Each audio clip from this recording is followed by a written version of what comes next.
grab your beverages and turn up your interweb. Solving the world's problems 12 ounces at a time. It's Dudes and Beer.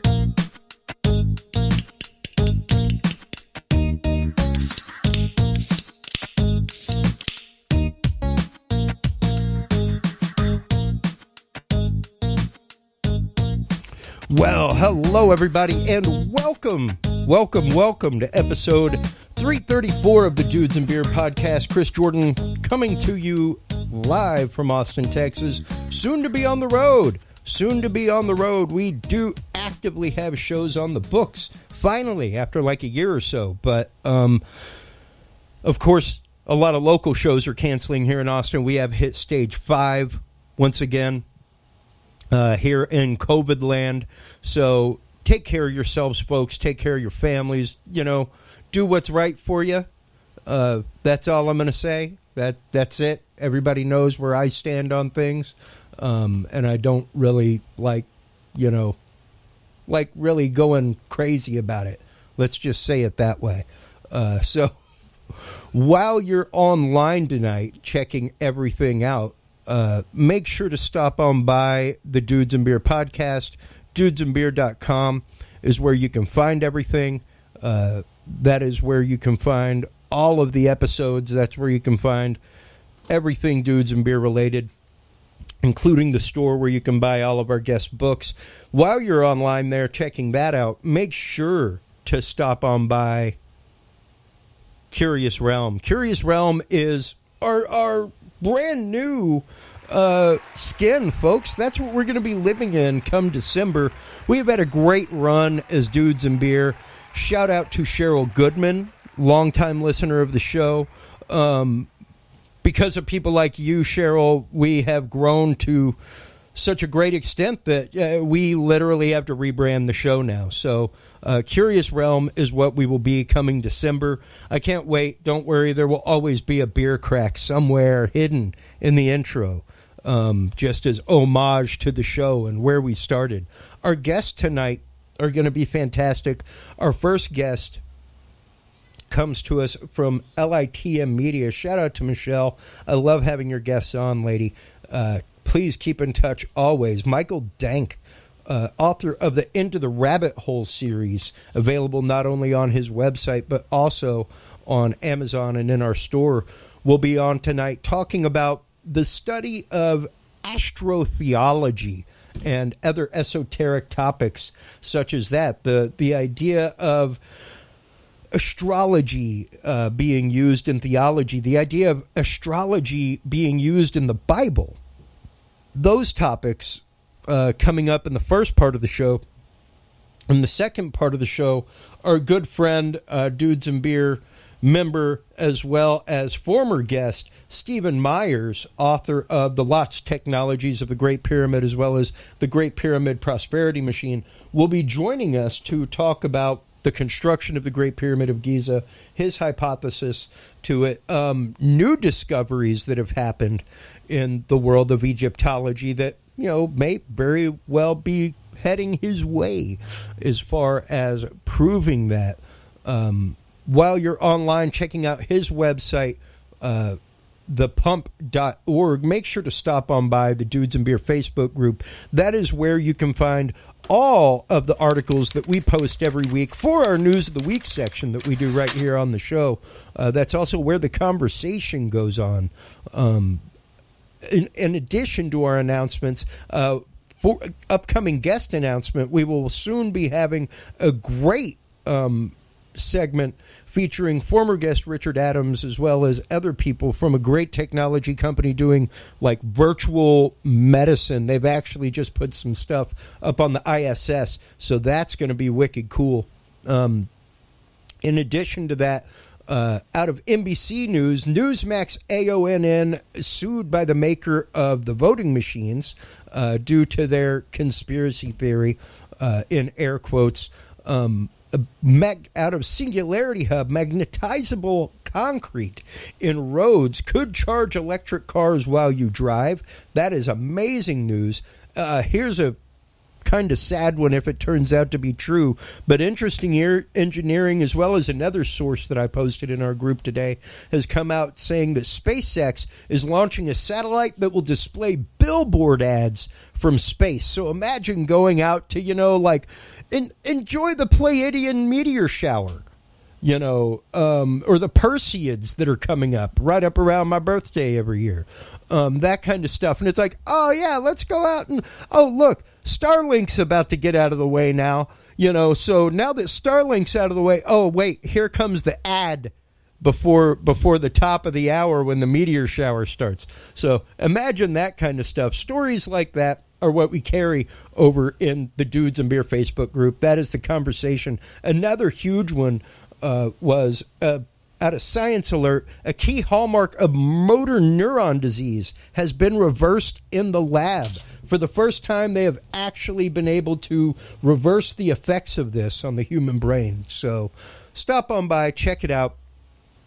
Facebook.com is, of course, the site. Curious Realm, formerly Dudes and Beer Podcast. You can either search for Dudes and Beer, and I guarantee you it will pop up, or you can stop on by and search Curious Realm, and it will pop up. Of course, while you're on there, make sure to stop on by our fantastic sponsors, True Hemp Science. They are the makers of some of the best CBD product out there. I have traveled the country for years as an AV tech, and literally have used Chris's product. Granted, Chris knows I've cheated on him.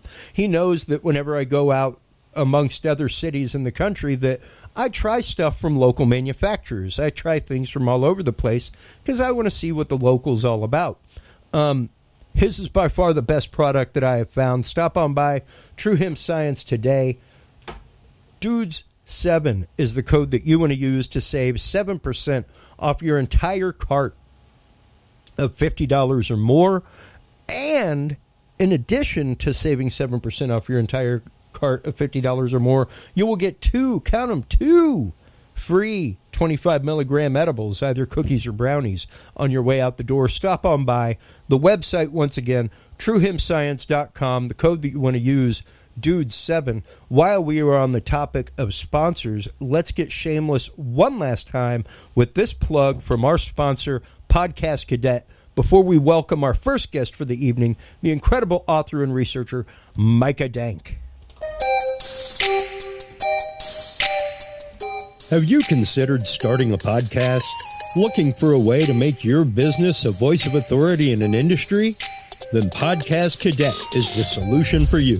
Whether starting a podcast for yourself, your brand, business, school, church, or just plain fun, Podcast Cadet is here to help you navigate the waters of the podcast industry.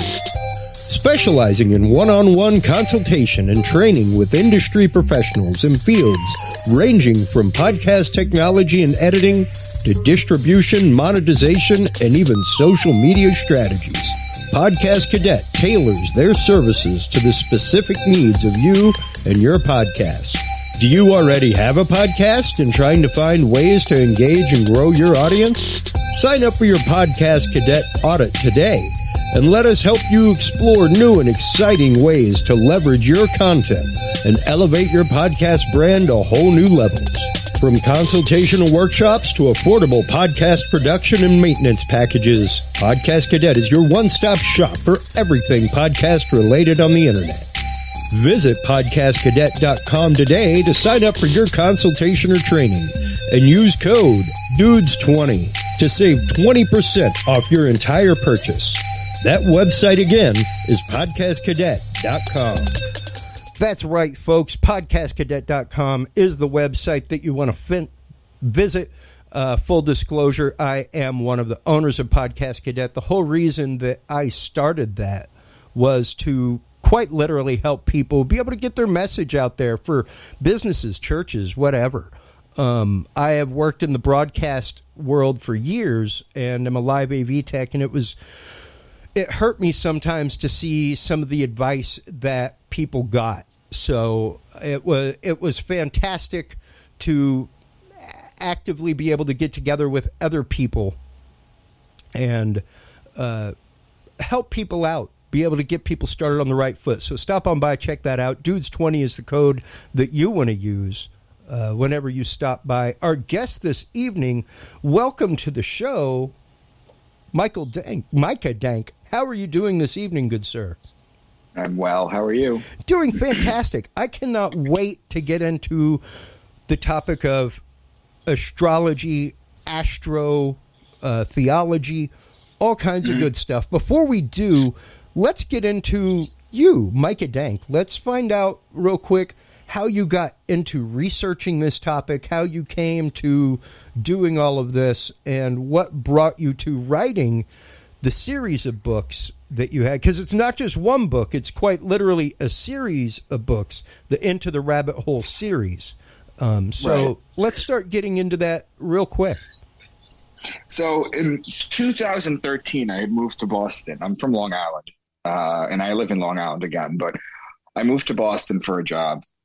I moved there with an ex I'm no longer with, and we got up there, and we didn't really have a lot of friends yet or anything, so it was just basically her watching TV a lot of the time and me on the iPad that had just come out. Like the iPad had just come out in 2013.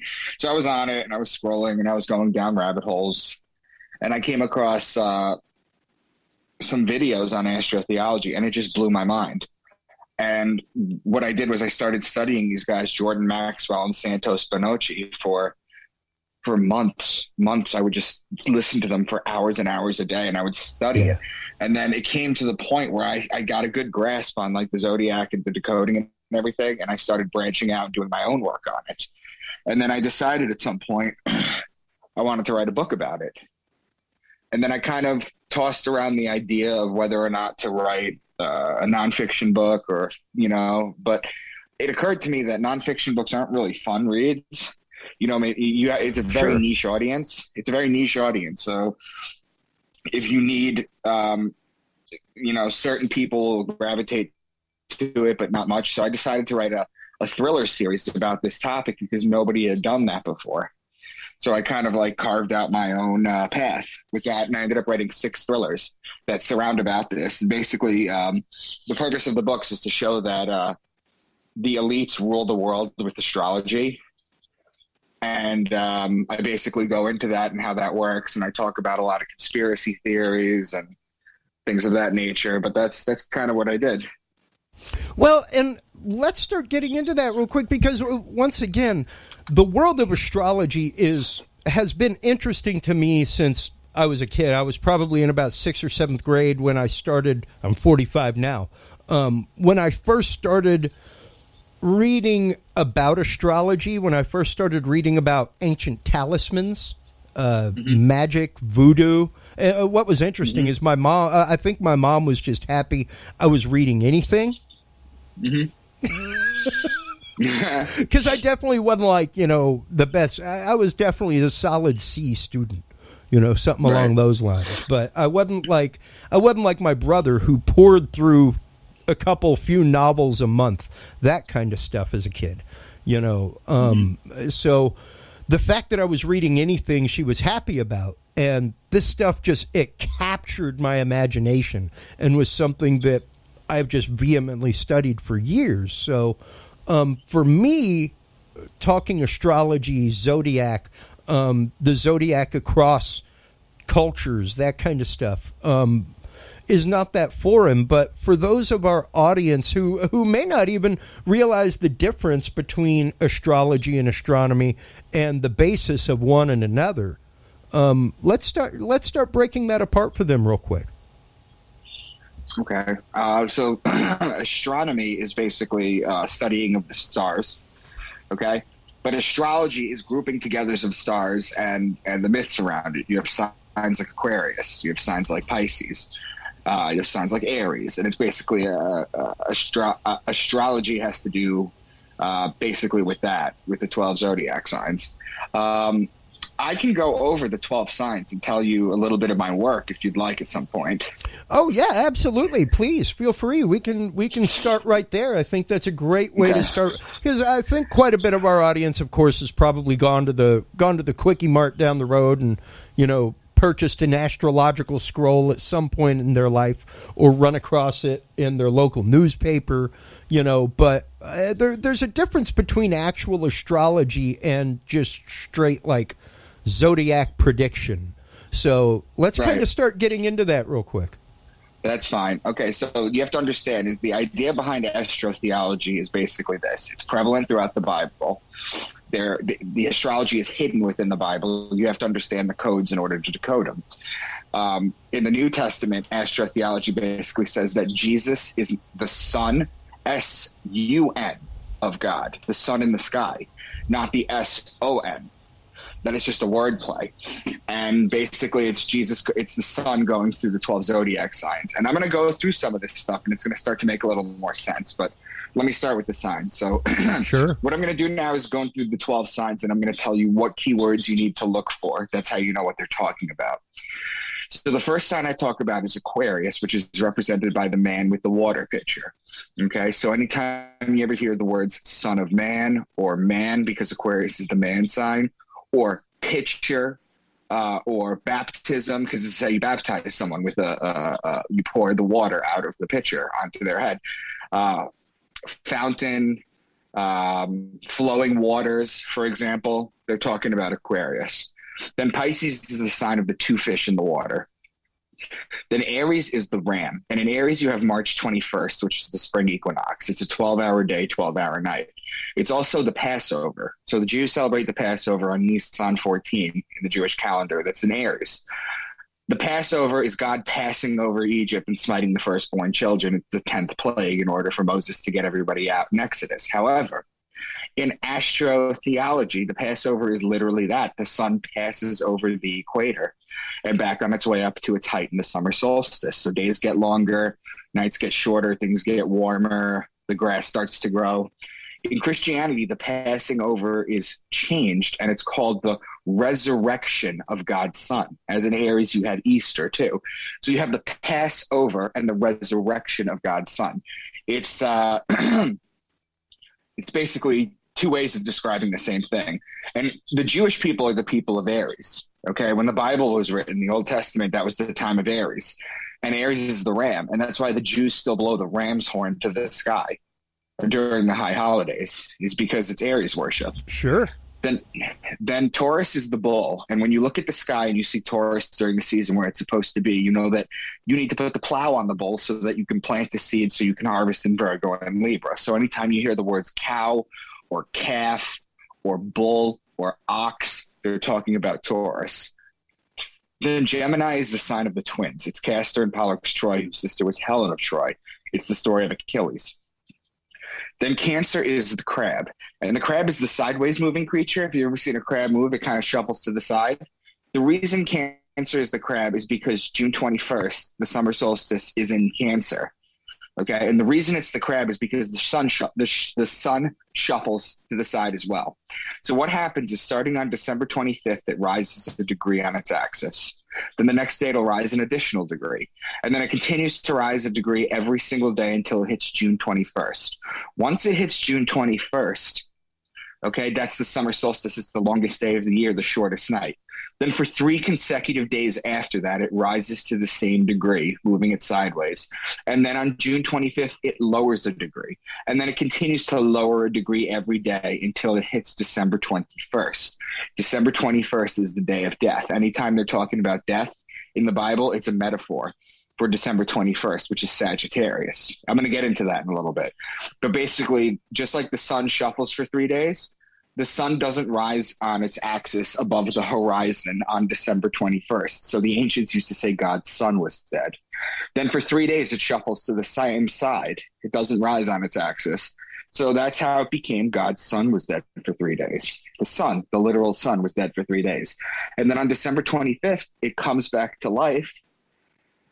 And what happens is it comes back to life. And that's why on December 25th is the birthday of all the gods. Tammuz, Horus, Jesus, Mithra, Dagon. You can go into all of these, but this is why they're all celebrated on December 25th, because the sun comes back to life. It's a celebration. Then Leo is the king. He's the lion. He's the king of the jungle. The ruling planet of Leo is actually the sun. So when the sun is in Leo, that's its kingdom. That's its home. So anytime you hear the word lion or lioness or cub, they're talking about Leo. Then Virgo is the woman holding the wheat stalk. So remember before when you said that you plant in Taurus? Well, you plant in Taurus when you see the bull. And then in Virgo, the virgins would cultivate the wheat in Virgo. That's why it's a woman holding the wheat stalk. That's why that's the sign of Virgo. It's because the virgins would go out during Virgo and cultivate the wheat in order to make the bread for the year. So anytime you hear the word virgin or woman or young woman or wheat or barley or mustard seed or grain or things of that nature, they're talking about Virgo. Then Libra is the justice. It's the scales, it's the balance, it's the just one. And the reason it's justice is because you remember how in Aries it's celebrated the sun goes over the equator? Yep. Well, in Libra, you have the fall equinox, which is when the sun drops below the equator. So it's kind of mourned. Okay, so Libra is the justice, it's the scale. So what happens is in Libra, it judges God's sun as it passes over the fall equinox and begins its descent into cold, into winter, into death. Okay, so anytime you hear justice or judgment or judge, the just one, law, marriage, divorce, tax, things of lawly nature, they're talking about Libra. Libra is also wine and olive season. Okay, that's when you grab them, and that's when you grab the grapes and you press them into wine in Libra.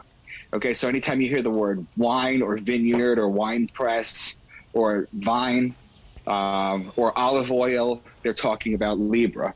So Virgo is the bread and Libra is the wine. That's the bread and the wine. Those are the symbols of Christianity.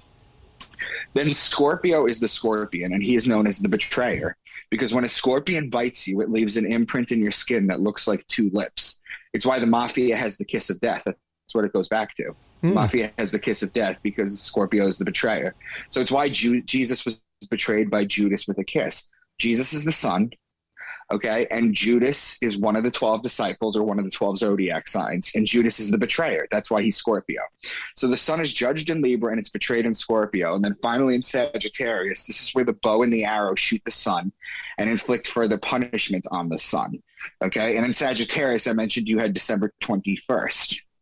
Okay, so anytime you hear the word bow, arrow, horse, spear, things of that nature, they're talking about Sagittarius. And then finally, the last sign is Capricorn. It's the goat. Because if you think about the zodiac wheel that you see on the left of your screen right now, okay, let me take a closer look at it real quick. No, it's kind of out of order, but where you see Capricorn is, okay, where Capricorn is, that should be on the bottom, okay? Capricorn should be on the bottom. And if you picture the sun climbing a degree a day along the outskirts of the zodiac wheel, okay, that's basically what it does, is it climbs the mountain, just like the goats climb the mountain. That's why it's a goat. So those are the 12 signs of the zodiac. And now that I've given you the words, the keywords to look for, we can begin decoding some passages and go into some further information to prove this case. If you have any questions.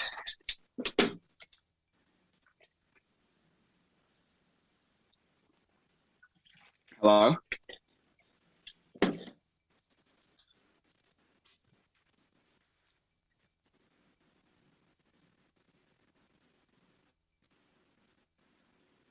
Hello? Sorry about that. A lot of this, like I was just saying, on mute accidentally, was that I'm, of course, familiar with some of these teachings through my studies of esoteric knowledge and horoscope itself, and of course through my study of Bible, Kabbalah, things like that. But let's go ahead and start cracking the nut real quick on the idea of passages of the Bible referring to these, because now granted, a lot of people trigger alert, folks, is all I can say, because this is going to, of course, challenge a lot of people's norm, let's just say, when it comes to biblical scholarship, biblical teaching, as far as the words themselves. Now, that does not mean that much like many other parts of the Bible, many other books of the Bible, things like the Revelation of John, that kind of stuff, that people are not speaking in a code or speaking in a language that was meant to be understood by a select few. So right. Let's specifically start getting into passages like you were talking about that really bring these zodiological signs to bear. Okay. Let me start with names for Jesus first, if that's okay. Oh, most definitely.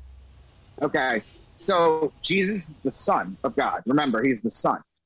So when the Sun is in Capricorn, the sign of the goat, his name is the scapegoat of Israel. When the Sun is in Aquarius, the man, he's known as the Son of Man. When the Sun's in Pisces, the two fish, he's known as the fisherman of men. It's also why he fed the masses with two fish on the mound. It's a metaphor. When the Sun is in Aries, he's known as the Lamb of God or the Good Shepherd. When the Sun is in Leo, he's known as the Lion of Judah. The lady holding the stalk of wheat, Virgo, he's born of a virgin and he's called the bread of life. Libra, the scales of justice, he's known as the just one. Every sign, there's a name for him, as you could see. Yeah, precisely. And even to go into the Lion of the tribe of Judah. Right. So if we start going into some decodings, Proverbs 16:18. Have you ever heard of the phrase "pride comes before the fall"? Oh, absolutely. Can you explain it to your audience?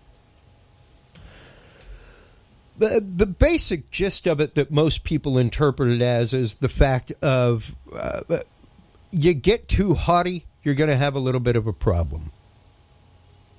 Right. However, yeah. You know what a group of lions is called? Oh, well, a pride, of course. Okay, so pride is the lion and lion is Leo, right? Yep. Leo is in July and August. That comes before the fall. Wow. There you go. Okay.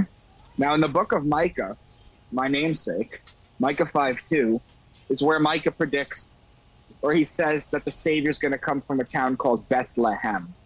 But you, Bethlehem Ephrathah, though you are small among the clans of Judah, out of you will come for me one who will be ruler over Israel, whose origins are from old, from ancient times. However, in Hebrew, do you know what the word Bethlehem means? No, offhand I do not.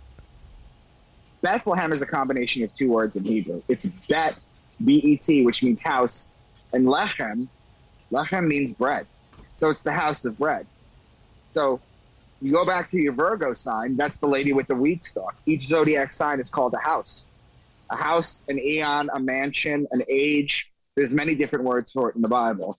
So when he's saying that the Savior will come from the house of bread, or Bethlehem, it means that the Savior will come from a virgin. You see how that works? Oh, absolutely. All right, now I've given you the keywords to look for things, right? So I'm going to go over this with you right now. Tell me how many you pick up on. This is Deuteronomy 32. It says, he gave them honey from the cliffs and olive oil from the rocky grounds. He gave his people butter from the herd and milk from the flock. He gave them lambs and goats. They had the best rams from Bashan and the finest wheat. They drank the best wine made from the juice of red grapes. But Jeshurun became fat and kicked like a bull. So you see how many signs are just in that one passage? Yeah. Interesting. Now there's a couple that I didn't go over with you. He gave them honey from the cliffs. In the sign of Cancer, there's a group of stars called the Beehive Cluster. It's an asterism. It's a closely knit group of stars. It's called the Beehive Cluster. So that's where your honey comes from. And he gave his people butter from the herd and milk from the flock. Well, that comes from the Milky Way galaxy, okay, whose center is in Sagittarius. So following this train of thought, from the land of Cancer to Sagittarius is your land of milk and honey, if that makes sense. Oh, absolutely. Wow.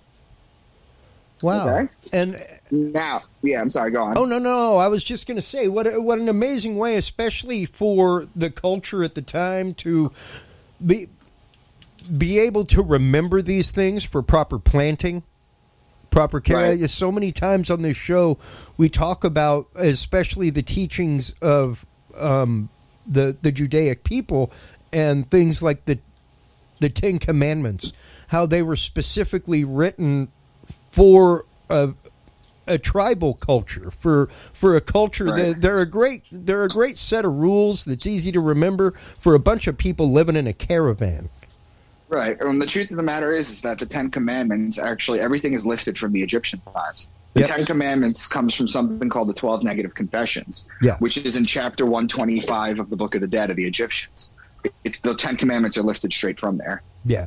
Yeah. And that's just it. To see how these things tie together as a narrative, and to see how these astrological signs and houses and the way that these words are tied together could very easily tie a narrative together that teaches people when to plant properly, when to harvest properly, how long to store things. Because that's what they had to do. It's basically, the Bible is just a farmer's almanac. It's an encoded farmer's almanac. It's a great way to put it. It's an encoded farmer's almanac. That's what it is. You had to know when to plant. If you didn't know when to plant, if you didn't look at the bull, and you didn't notice the bull, and you didn't know, okay, it's time to plant get the bull, plant, you're not going to harvest in Virgo and Libra. You're going to starve in winter. You had to know when the sun was going to come out. The sun tells the hour of the day. The moon tells the day of the month. Okay. Yeah. And the zodiac tells the month of the year. It's a perfect calendar. Yeah. And, it's really interesting to hear this interpretation, because I've of course heard this in some way, shape, or form, that's part of the reason why the zodiac existed, of course, but I've never heard this in biblical terms, and it is really interesting to tie the two worlds together. Let's start exploring that a little bit deeper. Sure. Okay, so you have the Mount of Olives, okay? So Jesus led his disciples to the Mount of Olives after his last Passover so he could teach them a few more things, pray, then wait for Judas to betray him. While walking to the Mount of Olives, he gave the parable of the true vine. So pull back up the zodiac real quick. Okay. Okay, I see it. Okay, good. All right, so now Passover takes place in Aries, as I mentioned. So find Aries on the zodiac. Okay. Okay. What is its cross sign? Cross sign would be Libra? Exactly. Okay. Olives are in Libra. He goes to the Mount of Olives. So when they decode things in the Bible, okay, when you encode things in the Bible, it's always talking about the cross sign, because opposing signs are important, or the neighboring sign. So they were in Aries for Passover. Now they're at the Mount of Olives in Libra. These are opposing signs. Okay. They're in Libra, and what are they doing? They're waiting for Judas to betray him. Okay. Do you remember when the betrayer is? The betrayer is Scorpio, which is the next sign over from Libra. So you see how it went across, and then it went next. Now, while in Libra, he gave the parable of the true vine, or vineyard, or wine press, or Libra. Sure. Okay, so this is how they're encoded. Okay, and I'm going to go deeper into this kind of stuff. Okay. Sure. Now, Revelation 4:7. You're going to have to pull the wheel back up. Okay. Revelation 4:7. Okay. The first living creature was like a lion. That's Leo. The second was like an ox. That's Taurus. The third had a face like a man. Okay, that's Aquarius. The fourth was like a flying eagle. Okay, this is in Revelation. Now, in astrology, okay, I can go into this deeper later, but in astrology, the scorpion is the belly crawling creature. It's known as the lowest form of life on Earth, much like the snake was made to crawl on his belly after the deception in the Garden of Eden. Yep. However, in astrology, the evolved form of the Scorpio is the eagle, which is the flying eagle, which is the highest flying animal on Earth. It's the highest form of life. Okay? So now, the first living creature was like a lion, Leo. The second was like an ox. That's Taurus. The third had a face like a man. That's Aquarius. The fourth was like a flying eagle. Okay? The ox and Taurus and Scorpio, the flying eagle, are opposing signs. Okay? The face like a man, Aquarius, and the living creature was like a lion, okay? Leo and Aquarius, those are opposing signs. Those make an X through the zodiac wheel. They're the four fixed signs of the zodiac. So you have things like mutable signs and cardinal signs. You have fixed signs. These are fixed in their season. They're in the dead of their season, okay? If you look at the zodiac wheel, and if Capricorn's at the bottom and Cancer's on top, Okay, if you draw a line between the solstices and the equinox, makes a perfect cross through the wheel. That's the cross of God's Son that He lives and dies on. Okay, now Revelation 12. A great sign appeared in the heaven. Have you heard of the story of the woman with the dragon? Oh, absolutely. A great sign appeared in heaven, a woman clothed with the sun, with the moon under her feet and a crown of 12 stars on her head. She was pregnant and cried out in pain as she was about to give birth. Then another sign appeared in heaven, an enormous red dragon with 7 heads, 10 horns, and 7 crowns on its head. Its tail swept a third of the stars out of the sky and flung them to earth. Now, a woman clothed with the sun is a metaphor for the sun being in Virgo. It's clothed. Make sense? Sure, absolutely. Okay. Now, these are all metaphors. These are deep metaphors that have to be decoded. But now, if the sun is in Virgo, okay, the sun spends 2 hours a day in each sign. That's 12 signs. That's a 24-hour day clock. Yep. If the sun's in Virgo, like I just mentioned, that's roughly from 4 to 6 p.m., okay? And the sun is out. So if the sun is out, the moon will be at her feet. If the moon is out, the sun will be at her feet. Make sense? Sure. Okay. Now another sign appeared in heaven, an enormous dragon. Its tail swept a third of the stars out of the sky and flung them to earth. Have you heard of the constellation Draco? Oh, absolutely. Draco's the dragon. Okay. Yep. Its tail, okay, goes from Aries to Sagittarius, which is 4/12 of the signs or 1/3 of the stars out of the sky. This is just star poetry. That's all this stuff is. It's just metaphors. Wow. Wow. All right. Well, let's get into some more of these metaphors and some more examples of where this astrotheology comes into play and where it leads us literally down the rabbit hole, Micah. Okay. So if I go to Job 38, so do you remember the story of Job? One of my favorites in the Bible.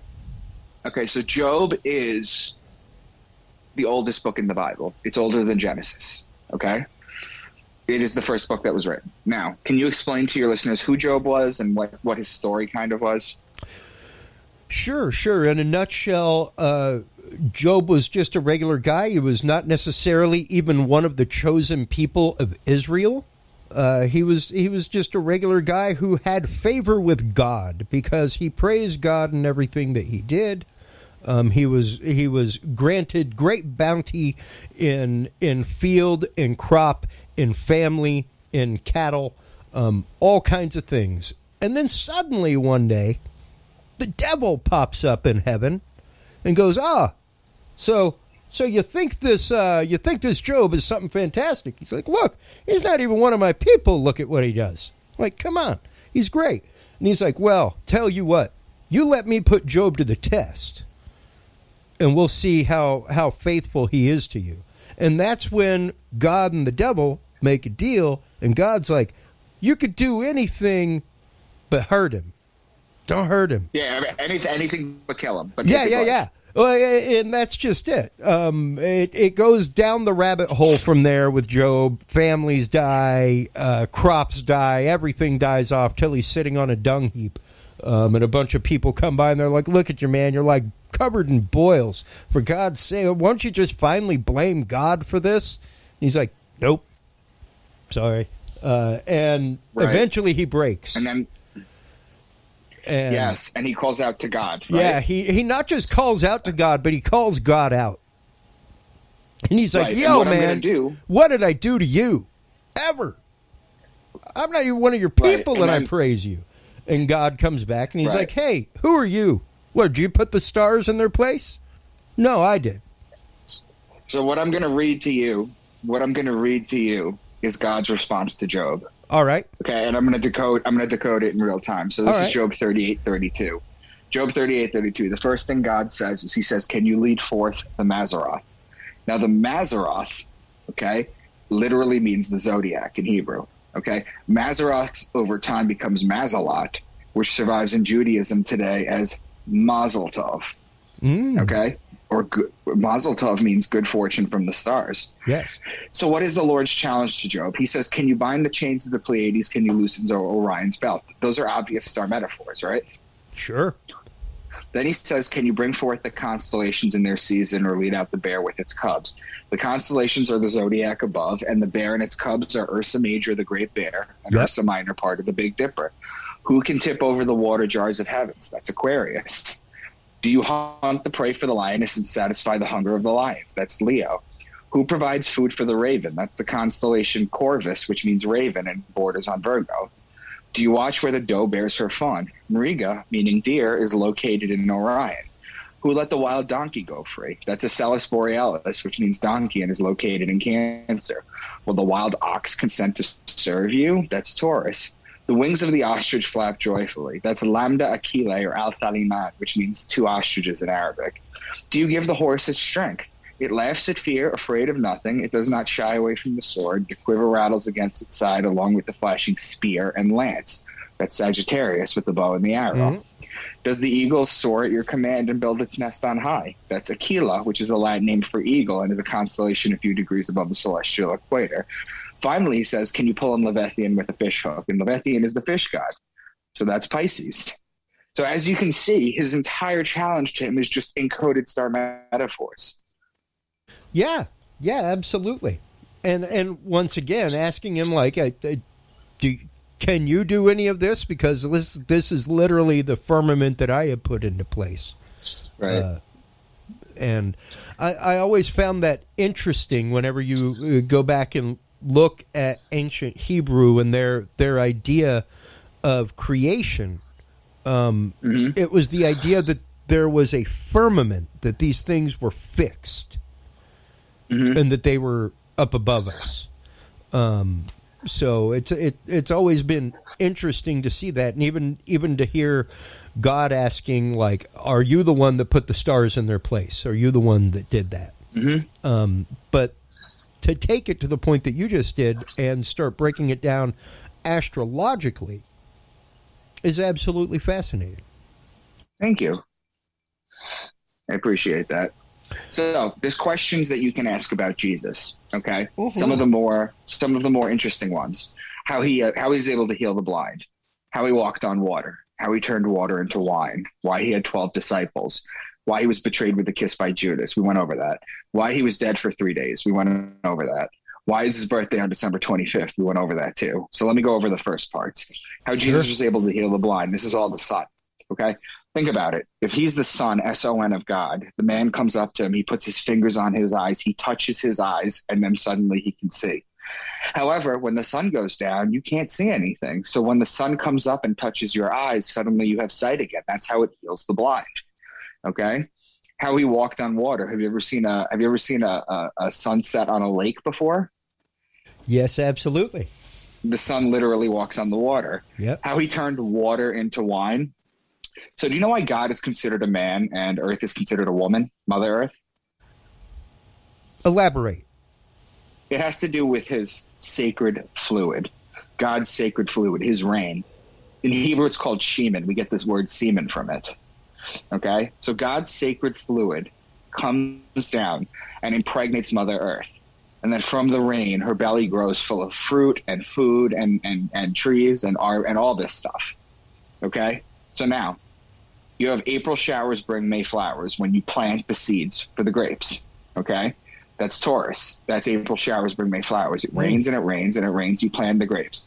They grow and they grow. It continues to rain and rain and rain. And then finally in Libra, you pick the grapes and you turn them into wine. That's how you turn the water into wine. Wow. All right. And with that in mind, because once again, there are people that trying to explain to them that what they know as the New Testament may not necessarily be what is, or that what they know as the New Testament may just very well be much like the Old Testament, a little bit of history mixed with a lot of allegory. Because well, I would even go further. I would say that none of the characters in the Old Testament were real. People like to point to King Solomon, right? Sure. Remember how I told you that it's all about 3 days? Jonah in the whale for 3 days. Yep. In the Jewish Midrash, Abraham actually sacrifices Isaac, and then he's dead for 3 days, and he comes back. It's always 3 days because the son dies for 3 days. Okay. The other thing too is that when you're talking about King Solomon, it's always talking about the son, right? Solomon isn't a name of a person. Solomon is 3 words for the sun. Sol, which means sun in Latin. Yep. Om, the Buddhist Om, that means the sun. And On, O-N, was the Greek city of light in Greece, Heliopolis. Okay? That's why you have to turn the lights on still when you want to be illuminated. Okay? So that's where that comes from. So Solomon is just for 3. And if you ever look at the blueprints, because they explain how to make Solomon's temple in the Bible. Okay? Yep. If you want to Google something real quick for your audience to see, I'll show you. Google Solomon's temple blueprint. Yep. Way ahead of you. I can't see anything. Oh, it's coming up. Okay, keep going down. That one, up. That one in the middle. So this is a blueprint, okay? This is the blueprint for, you're going to have to maximize that. This is a blueprint, okay? Now, I'm going to explain to you what this actually means because it's based off of sex magic. This is Solomon's temple. If you follow the instructions on cubits and how it's built in the Bible, you have Yakim and Boaz. Now, picture this as an above head view, okay? Yakim and Boaz are the testicles. The porch is the base of the penis. The holy place is the shaft. The Holy of Holies is the head. They have the ark, which is where all the DNA is stored. That's where your DNA is stored. It's a penis going into a vagina. If you turn this sideways 90 degrees, you'll see it. Interesting. This is based off of sex magic. Okay, the store chambers, that's the woman's vagina. Okay, that's what this is based off of. This is just sex magic. Wow. Interesting. Which of course, this is the basis for just about most churches that you would walk into. At least any church that celebrates a high mass.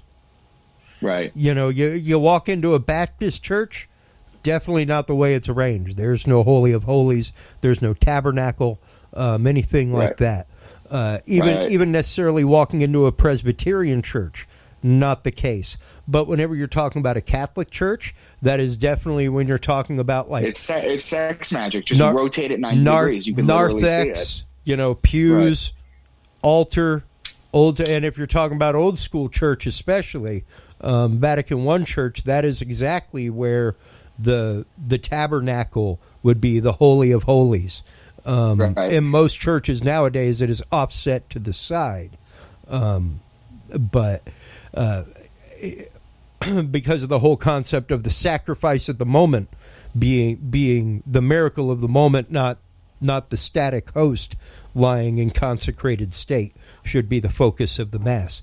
And I'm sure that most of that was actually probably done to, perhaps even hide the fact of some of the origins are from sex magic.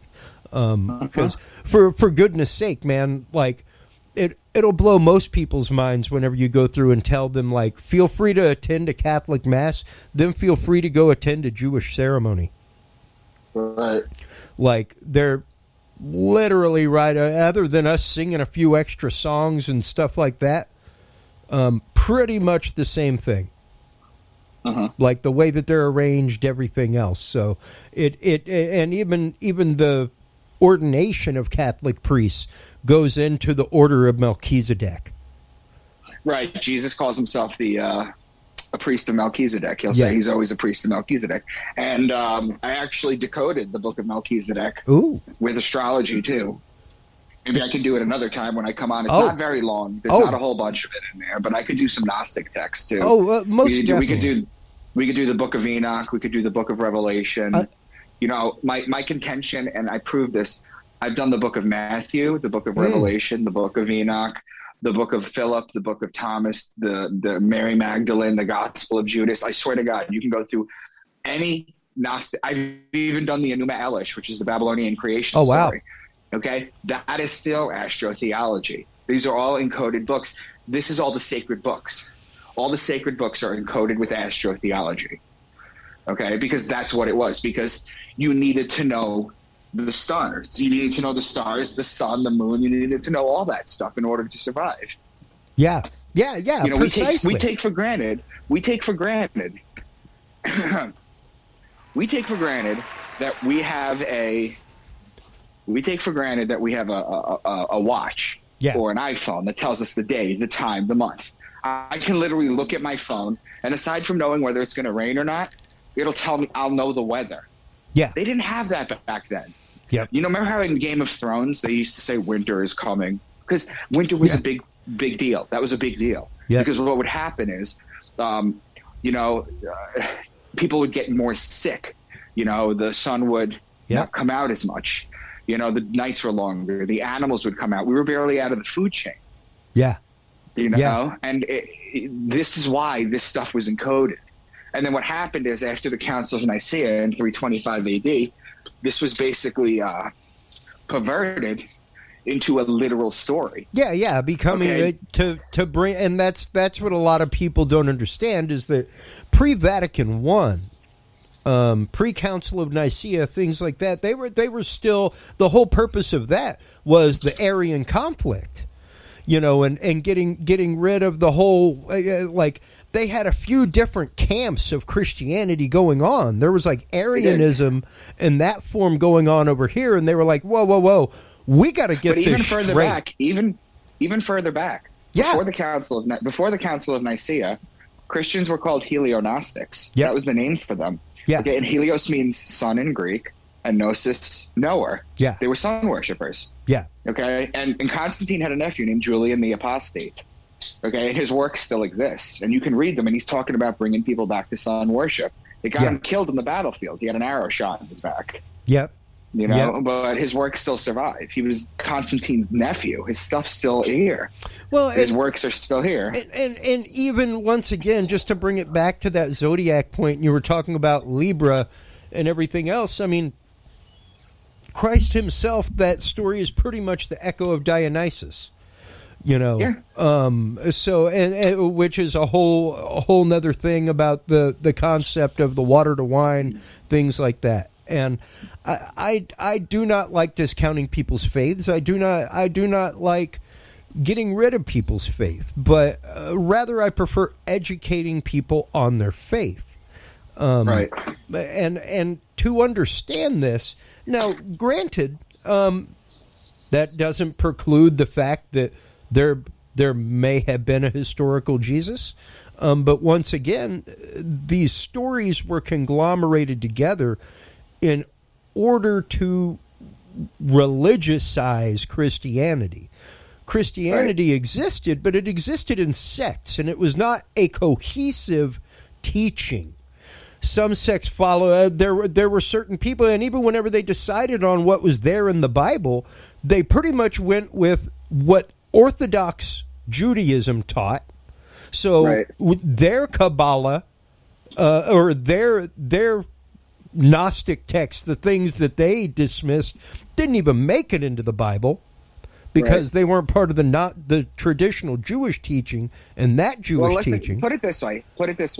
During the Egyptian times, okay, they had hieroglyphs. They had countless hieroglyphs of bulls with suns between their horns. I mean, they're openly telling you that they're worshiping Taurus. Okay, the sun in Taurus, the age of Taurus, which would totally equate to the fact that anytime you see a bull represented, they have a sun in between their horns. Right. Now, the Jewish people come up in Aries. That's when the Old Testament was written. Moses goes to Mount Sinai to get the Ten Commandments. Do you remember what he sees when they come down? When he comes down? They have gone to the golden calf. They've gone to the golden calf. Now, what is more likely? These are post-Exodus Jews. They couldn't even let bread rise. That's where we get matzah from. They had to take everything and run. Yep. Okay? So now do you think they just gathered gold? And then when Moses went up there, all of them piled together hundreds and hundreds and hundreds of pounds of gold, found welding equipment in the middle of the base of a volcano, and then just built a giant statue? Or it's a metaphor. The gold is the sun, and the calf is Taurus, the bull. The sun, they were worshiping the wrong time period. Moses comes down with the tablets, sees them worshiping the age of Taurus, realizing it's the age of Aries. He's supposed to bring them into the age of Aries, gets mad, throws the tablets down on the ground. That's where we get the phrase lawbreaker from, because he was the first one to break the law. Yep. Okay, and then he goes back up to get them. Now, the Jews are the people of Aries. They blow the ram's horn to the sky. They have a lamb shank bone on the Passover plate. Okay? Yep. Now, Libra is the judger, right? He's the judge, the judgment, because he judges God's son. That's why it's the scales of justice, law. Okay. Okay? All right? 8 days after Rosh Hashanah, which is the Jewish New Year, they have something called Yom Kippur, which is the Day of Atonement. It's the day of judgment. Okay? That's in Libra. Why is it in Libra? Because Libra is the judger. Okay? It's the Day of Judgment. The Jewish people go and they fast all day, and they don't drink water all day, and then they pray to God to leave them in the book of life for another year. Okay, so now the Jews start to fade, and Christianity comes up during the age of Pisces. Okay, that's why you have the 2 fish in Pisces. That's why Jesus feeds the masses with 2 fish. That's why Jesus, the Jesus fish, the symbol of Christianity, the Jesus fish. Yeah, that's the center of the Vesica Pisces. Okay. The Vesica Pisces denominator, okay, the Vesica Pisces fraction is 247 over 153. Well, 153 is important because in the Bible, Jesus is walking alongside the lake, okay, and the after he was resurrected, and the fishermen are fishing, they can't catch everything because they're in the sign of Aquarius. He tells them to throw his net over the other side. Well, on the other side is Pisces. That's the fish. They catch fish. They catch fish, they count them out, it's 153 fish. These are all encoded metaphors that need to be decoded. Okay, these numbers don't come in there by accident. So now the Jewish people disappear after Aries, kind of, and then the Christians come up. Now we're in the age of Aquarius. There's going to be a new world religion. There has to be, because it's a new sign. If you just follow the pattern, this is what happens. And especially if you stay, and we've got to have you back on, especially to talk about this concept, because we've only got you for another couple minutes, and I've got to give you time for shameless self-promotion. But, man, the one thing I have been shouting from the mountaintops is, good Lord, don't swallow the bait like bass under the boat when it comes to UFOs, UAPs, things like that in the story that's being told. There's a reason why suddenly the media started using the term UFO denier, like it's a dirty word, like you're a conspiracy theorist if you're a UFO denier.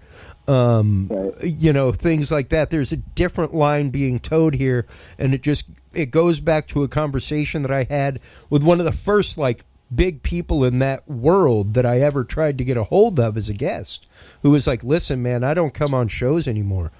I don't talk. I know more than one person that has been offed. I know more than one scientist that has died doing this research and trying to come out and say it. And I care about my family way too much." And he basically laid down the concept of Operation Bluebeam. If you're ever familiar with that, I know some of our listeners are, but the idea that they will either use and they being world powers or the powers that be, dark government, what have you, will use either the guise of and use modern technology to give us the guise of either a false flag alien invasion or the second coming. Right. And it's interesting that you bring up that concept of the age of Aquarius. Because once again, that's something that I warn people about all the time. Like, be careful. Read into this. Read more than what's there. Not that it hadn't led to great things, and it's not great things happening, but it's definitely something that you need to be wary of and that you need to keep your eye out for. So I want to thank you for coming on, for talking about this. This has more than piqued my interest for the evening, and I cannot wait to have you back on the show again. Tell everybody before we let you go, of course, other than the Dudes and Beer and Curious Realm stores online and Amazon, where they can go to find out more about you Micah, more about your research and more about the Down the Rabbit Hole series? So you can get it on Amazon. It's Micah Dank, Into the Rabbit Hole. It's Into the Rabbit Hole series. You can get it on Amazon. I'm on Facebook. I have a Facebook group, Micah Dank, Into the Rabbit Hole. My Facebook is Micah Dank. My Instagram is Micah Dank. And my Twitter is Real Mr. Dank. So if you want to reach out to me or follow me, that's fine. I could send you some links of some other works that I've done. If you're interested in getting the book signed through me, I sell a ton of books, like so many books from my house. So if you're interested in getting those, you can do that. Just reach out to me, and that's pretty much it. Great. Well, thank you so much once again. We will definitely be reaching out to have you back on. I definitely want to have you on again and again and again to talk about the idea of astrotheology, the idea of hidden astrological stories and meanings hidden in the Bible and other places, and what they mean and what their interpretation is in modern day society. So thank you so much for your time this evening. I greatly appreciate it. Thank you. It's been great. Thank you. All right. I'll talk to you soon. Take care. And while we connect with our other guest, like that is just one of the many reasons why I love this show, why I love these conversations, because it's quite literally a whole new world whenever it comes to these things. While we connect with our next guest, the amazing and awesome Stephen Myers, let's check out this video about his theorem and the idea and hypothesis of the Great Pyramid water pump. Let's check this out real quick.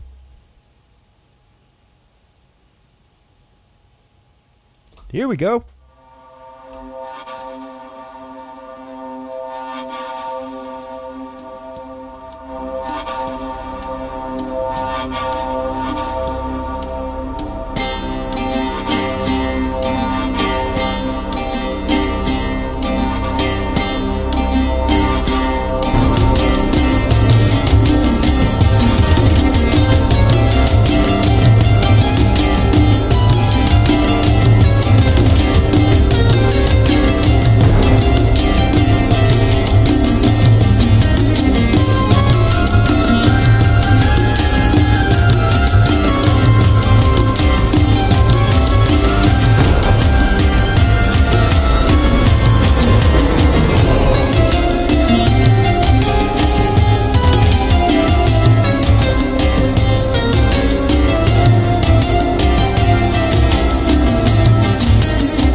Some of the information that our guest this evening, Stephen Myers, has put out there. I remember the first time that I heard Stephen Myers was on Coast to Coast AM, and it blew my mind. The information that he was giving out and putting out there about the creation of the Great Pyramid and what its possible uses actually were. Because if you start looking at archaeology, if you start looking at the purposes of hieroglyphics, if you start looking at ancient Egyptian culture, the pyramids, and especially the Great Pyramid of Giza, stands out amongst all others, not only because of its size, mass, location on Earth, portals, all kinds of wild stuff associated with it, but the fact that there are no carvings, no writings, nothing And tonight we will be talking about the Great Pyramid water pump, the idea of the pyramid being built using a lock system, which, of course, the ancient Egyptians were master water sailing masters with sailing vessels, water, all kinds of things. Welcome back to the show. Stephen Myers, how are you doing this evening? Oh, are you there, Stephen?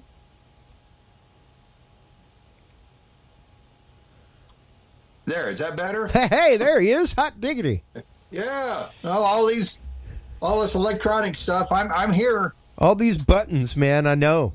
My life is one technical workaround. But welcome back to the show. I am so excited to have you back on. How have you been doing? Oh, real good. What an honor it is to be asked back to your show. I mean, that's a thrill and a compliment to me, and I appreciate it. But well, I'm doing well. I have appreciated your work, as I said, for a long time. These have been added to my library for a while. You actually kindly sent me some videos last time around, which were fantastic. And it was one of the first times that I've gotten to sit down and unabridged watch your work and get familiar with it. And let's start getting into the concepts that you talk about in your books and your videos, and the ideas of perhaps the pyramid was not constructed in the way that we think it was, and for the reasons that we think it was. Well, the reason why we think a certain thing is because we were told a certain thing. Generally, by Egyptologists, tell us how the Great Pyramid was built. Yeah. But they have a lot of issues. They say that the precision stone cutting of, let's say, the casing stones of the Great Pyramid were cut using hand tools. You know, like a Doriite pounder or a copper chisel, boop, boop, boop, boop, boop, you know, and they made them all day long. But Egyptology is supposedly a science, but they don't demonstrate the process they say it was done. In other words, peasants and working people could make casing stones the way Egyptologists say it was done, according to Egyptologists, but Egyptologists can't make a casing stone in the manner that they say it was done. And the reason is that the extreme precision cannot be achieved using hand tools.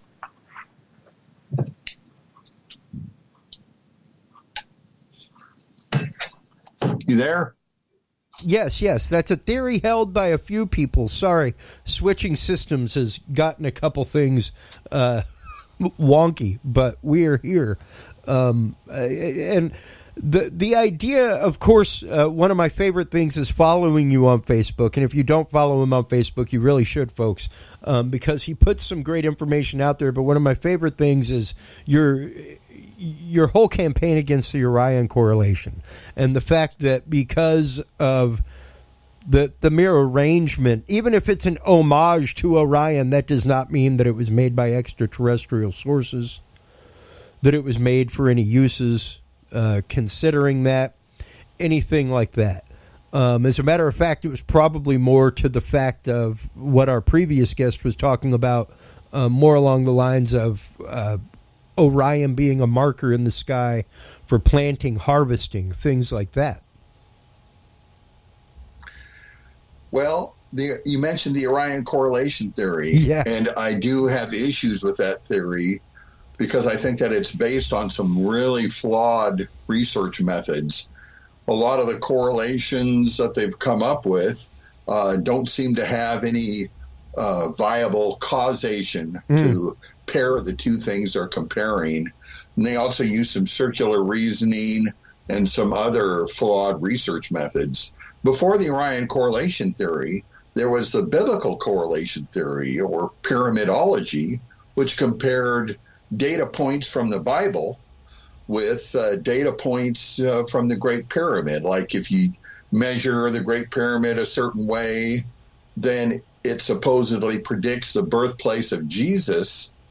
And with the pyramid inch that they came up with, they use that inch to come up with the Great Pyramid, validating Bible prophecy.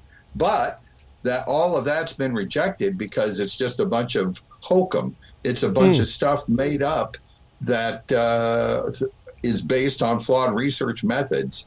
And I think that the Orion correlation theory is in crisis because it will follow the same fate as the biblical correlation theory.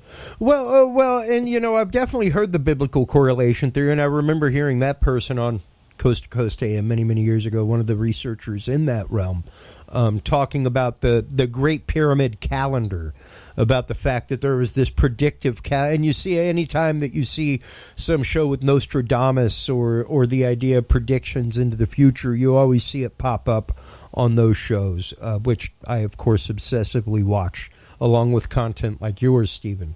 Because I do think it's important to be aware of such hypotheses. I have problems calling things like that theory because, of course, you got to hypothesize before you get to the point of theory. And if you want to say something like that that's a little bit out there and maybe disjointed and disconnected, feel free to hypothesize all day long. But don't call it a theory, because if you're calling it a theory, then at that point it was already a hypothesis, and you've got some proof to the fact that now it's a theory. That's how science works. That's the scientific method. Yes. Yeah, a person should be very familiar with different ideas and theories and that type of thing for a lot of reasons. You should be familiar with phrenology, which was the study or the correlations between bumps on people's heads and their character traits that are associated with those bumps. And that was taught in universities, and people wrote books, and people got degrees in phrenology. And the only thing is, it couldn't withstand the rigors of the scientific method, and it has been totally rejected. And that's one reason why the Orion correlation theory will never be taught in the university level, because they've already been burned by a correlation theory of phrenology that was total hokum. So, yes, you need to be familiar with various theories and with research methods.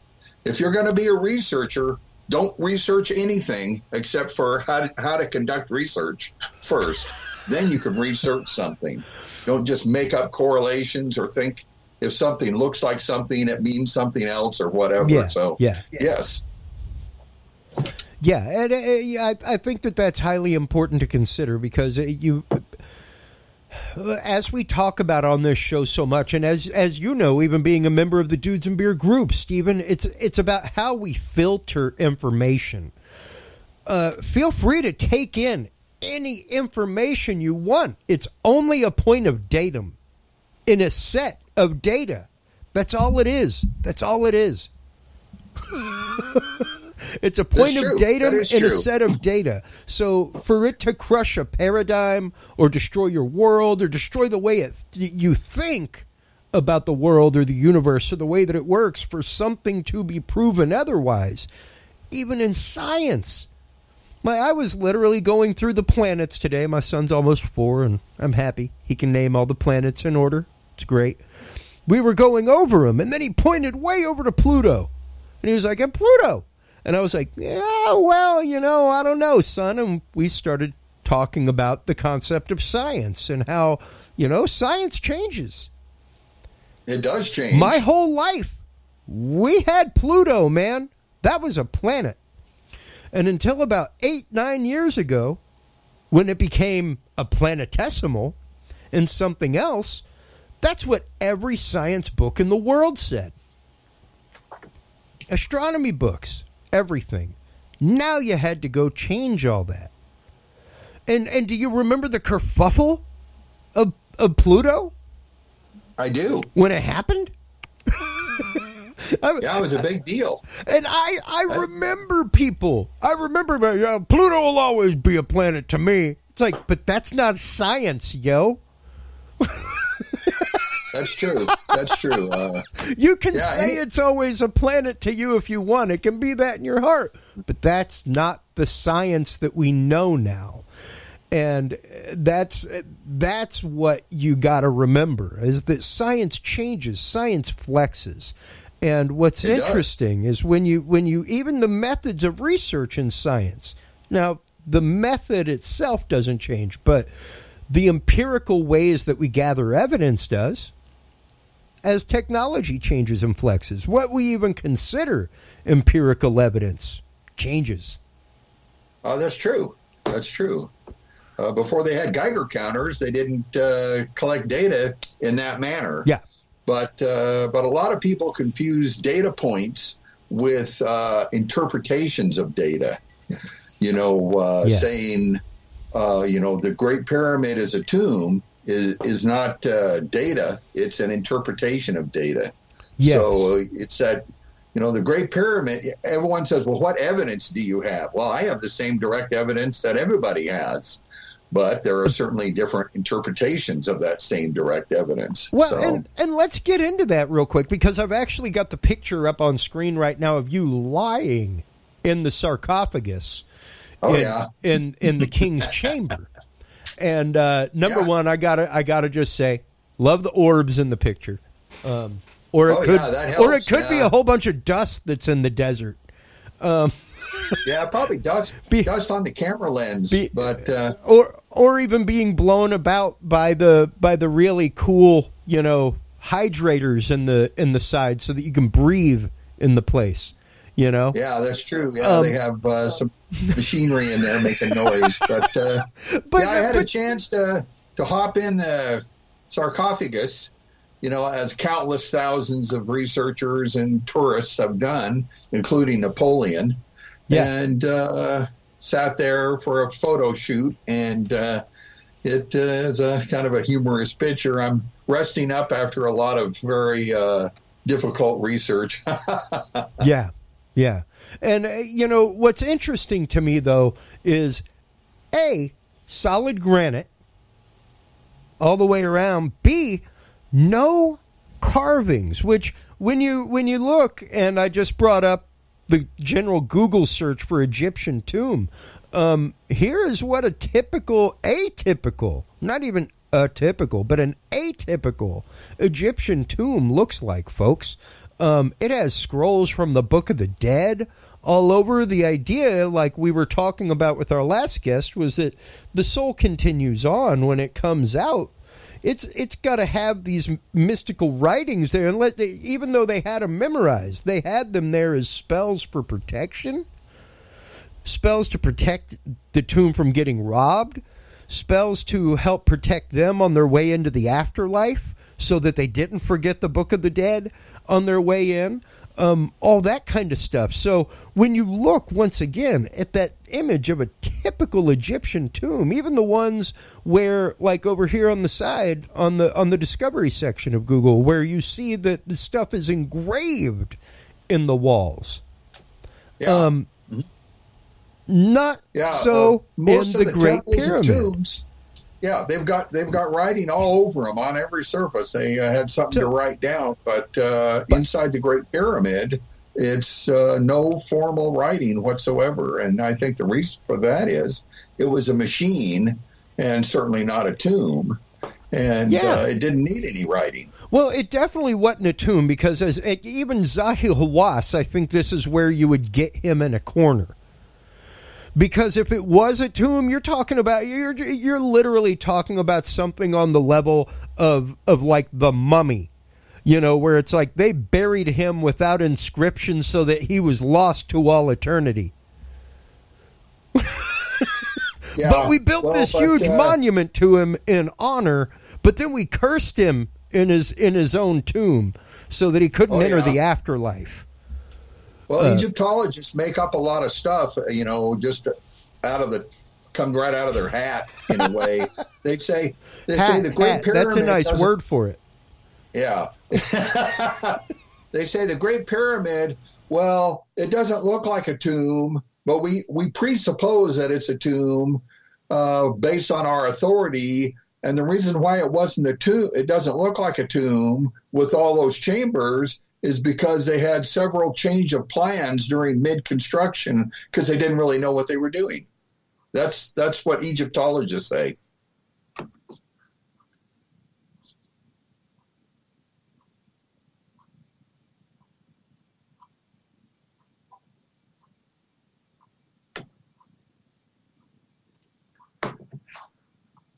Hello. Most people are aware of what they've been taught in school. Yes. Which is the ramp method of construction. Either the biblical tradition, which is, they were slaves that built the pyramid, or the fact that, it was built by a bunch of workers and built utilizing huge ramps that either wrapped around it or went off like a mile into oblivion, almost. Yeah. Yeah, so, the Egyptologists have come up with this ramp theory of all these strong-backed knuckle draggers dragging these stones up this big ramp, and that's a hypothesis, but they don't validate that hypothesis with any valid demonstration. In other words, the largest stones of the Great Pyramid are 70 tons. Egyptology, the entire science, has never moved a 70-ton payload 1 inch. Nope.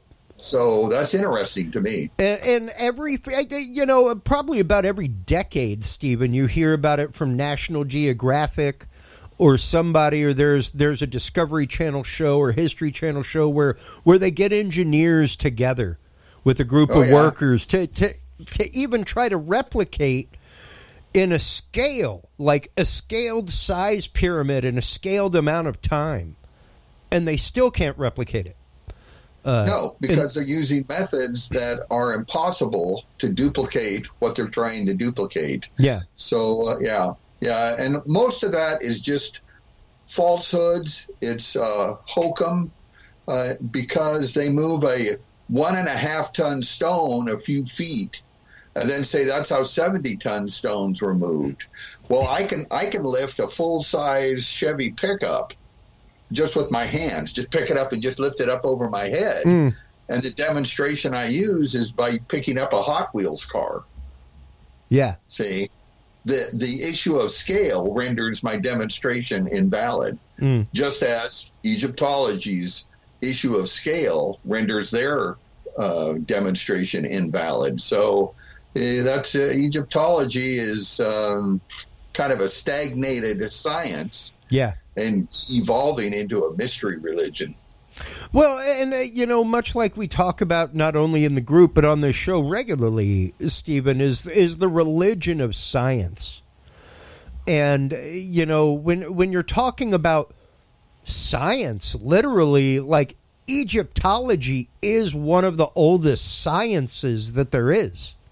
It is. As far as studies go and everything, like, Egyptology was happening right as we were discovering germs, man. Like you said, it goes back to Napoleon. Egyptology. It does go back to Napoleon's savants. You are correct. Yes. And like we didn't even know about penicillin at that point. No, we didn't. But but Egyptology certainly has stagnated. A book written by an Egyptologist in 1900 is not much different than one written now. I mean, they tell these stories about the big ramp and all of that, but no scientific method is used to produce any demonstrations. Yeah, and I think that's where my problem comes in, quite honestly, because I'm one of those people that, hey, I'm a believer in my heart of hearts, Steve, about a lot of topics, man. UFOs, all kinds of things. Bigfoot, Loch Ness Monster, dogs and cats living together, all kinds of things. But for me, because of the fact that I am a believer of believers, the empirical evidence must be greater. That's how I view it. Like my insistence upon evidence and scrutiny of the evidence is greater. And my understanding is the fact that only 2% to 5% of these things may be real. Mm-hmm. But that's what we should be exploring. And even though people like yourself have been hypothesizing and putting this out there for decades, it's still not even accepted as a hypothesis amongst people, because they believe that this story has been written, and we run up against that religion of science. Yes. And especially, once again, the religion of one of science, one of the oldest sciences, Egyptology. Yeah, well, they say science advances funeral by funeral, and it was difficult. You mentioned penicillin. Alexander Fleming developed penicillin, but it took 40 years for that, or almost 40 years, for that penicillin to be accepted in the medical community. That's right. They said, "Oh, we don't need that," or "It's too expensive," or "It doesn't work." What are you talking about? Microbes? It's the ether. Yeah. So I mean, and then the experts, when they first saw the Piltdown skull, oh, that's it, missing link. It's right there.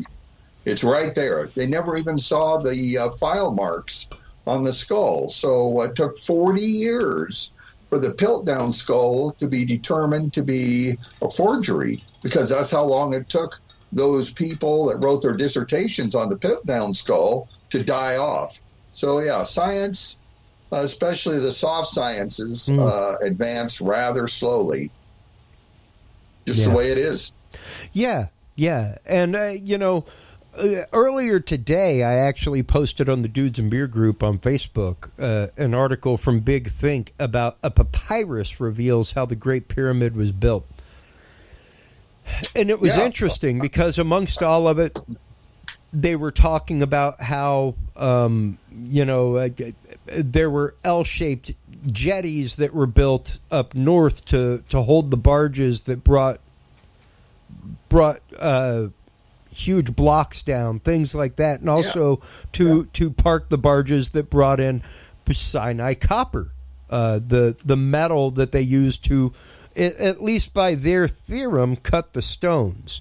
Now, and what was interesting was especially the ratios of cattle to pig and the number of high class people that were living there as opposed to just normal workers. Cattle being the food of the high class, and educated folk, pig being the food of the common folk. But what I loved was them going into the fact that the pyramid boat were transported by boat from ports via canals to the construction site in Giza.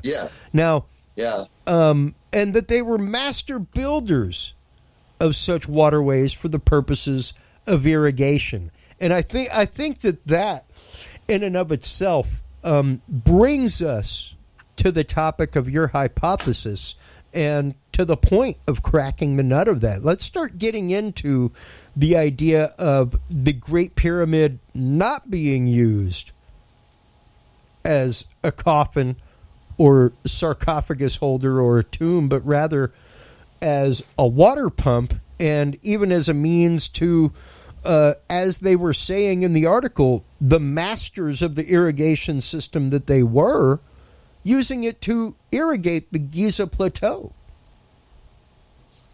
Well, yeah, that's what I think, that the article kind of vindicated the direction of research that I'm on concerning this large structure that was built in ancient times. That's why I shared it. Yeah.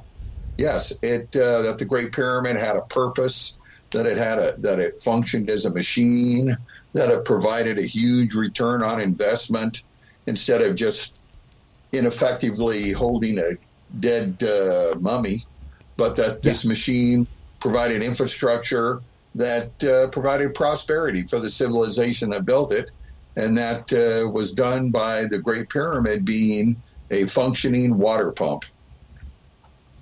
And that is I think because there are once again a few theories about the Great Pyramid and its uses. One of them, of course, being to shuttle souls to the constellation of Sirius, or to the star of Sirius, and the constellation Orion, all kinds of things. But I think, if anything, your idea of using this structure and the geometry of it and its location as a water pump to irrigate, because the stories of the time talk about them being hugely prosperous. The area was lush with Yes. growth. As a matter of fact, so lush with growth that not only bread but beer were part of the Right. daily staples of construction members' diets of the pyramids. Yes. So, like, when you're talking enough grain to produce beer on a mass scale to feed a work crew of like 20,000 people daily, it's as part of their required ration for work and part of their payment, that's a lot of grain. That's a lot of grain. And not only a lot of grain, water. but a lot of water. Exactly. Yeah. So they did have a yearly inundation in the Valley of the Nile, but a one-time irrigation event for a whole year is not very practical. So we think the Great Pyramid supplemented that year-round. It's interesting that the Aswan Dam stopped the yearly inundation, but a lot of its electricity is used as for hydro irrigation and things like that. So the Aswan Dam was seen as a better system than just the yearly inundation. So it's quite, in ancient times they needed water pumps in the Valley of the Nile, and in modern times they need and use water pumps. And, even here in Austin, a prime example, we are a huge limestone reserve, huge, and we have large reservoirs underground, everything else, and those whenever they're drained or water table changes, things like that, lead to cave systems.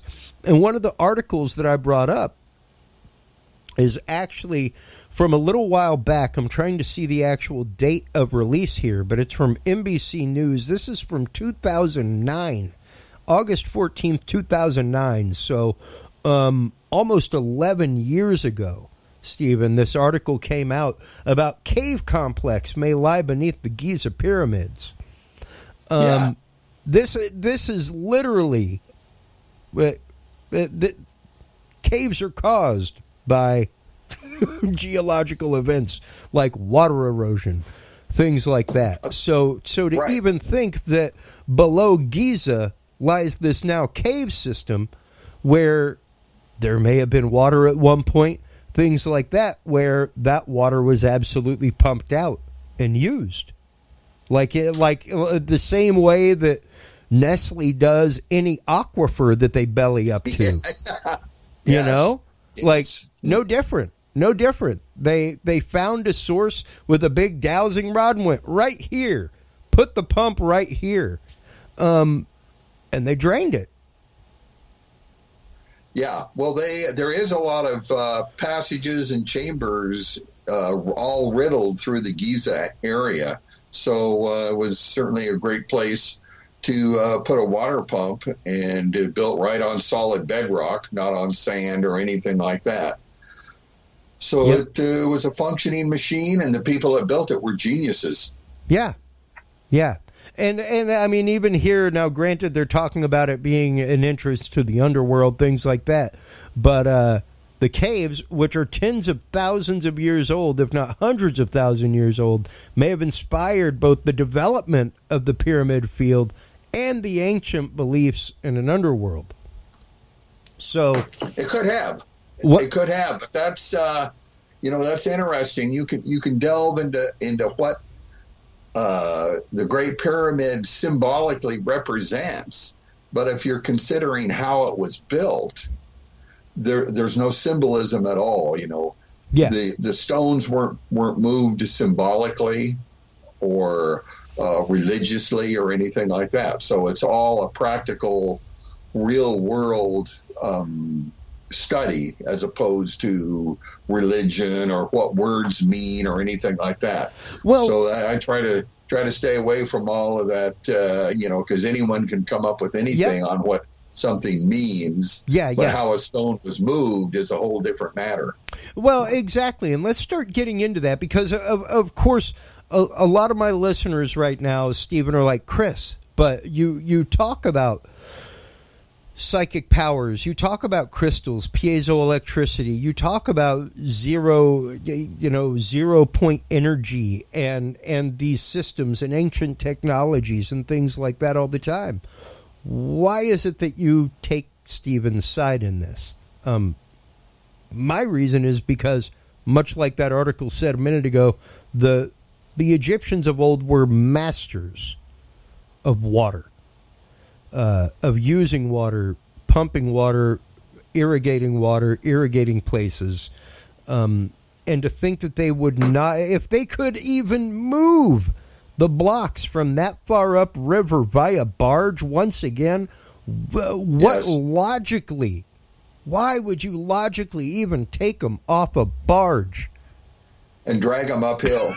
Yeah, no. So let's start talking about this lock system that you discuss so intricately in your videos, and your video series, and in your books. Let's start getting into the technology of the construction of the pyramids, and specifically the Great Pyramid, according to your hypothesis, Stephen.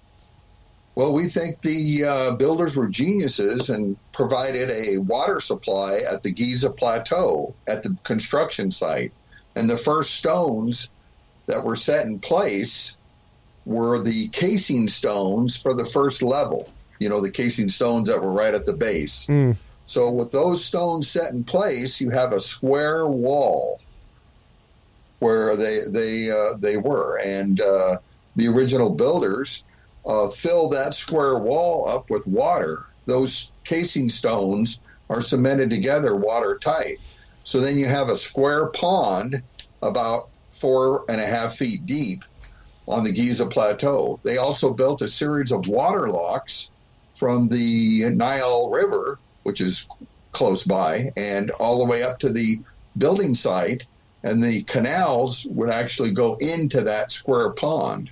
So they could bring stones on barges up the canals effortlessly, if you will, and all the way up into that pond. So they would essentially fill that pond with stones, move the interior stones off of the barge and then down into the pond. And when the pond was filled, the first level of the Great Pyramid was completed. And then they put on the second layer of casing stones and another water lock to go up to that second layer, and then added additional water from the water supply, and were able to build the Great Pyramid level by level, including casing stones. So it was a systematic, fast production line assembly process, and it was just geniuses again that conceived and built this wonder of the world.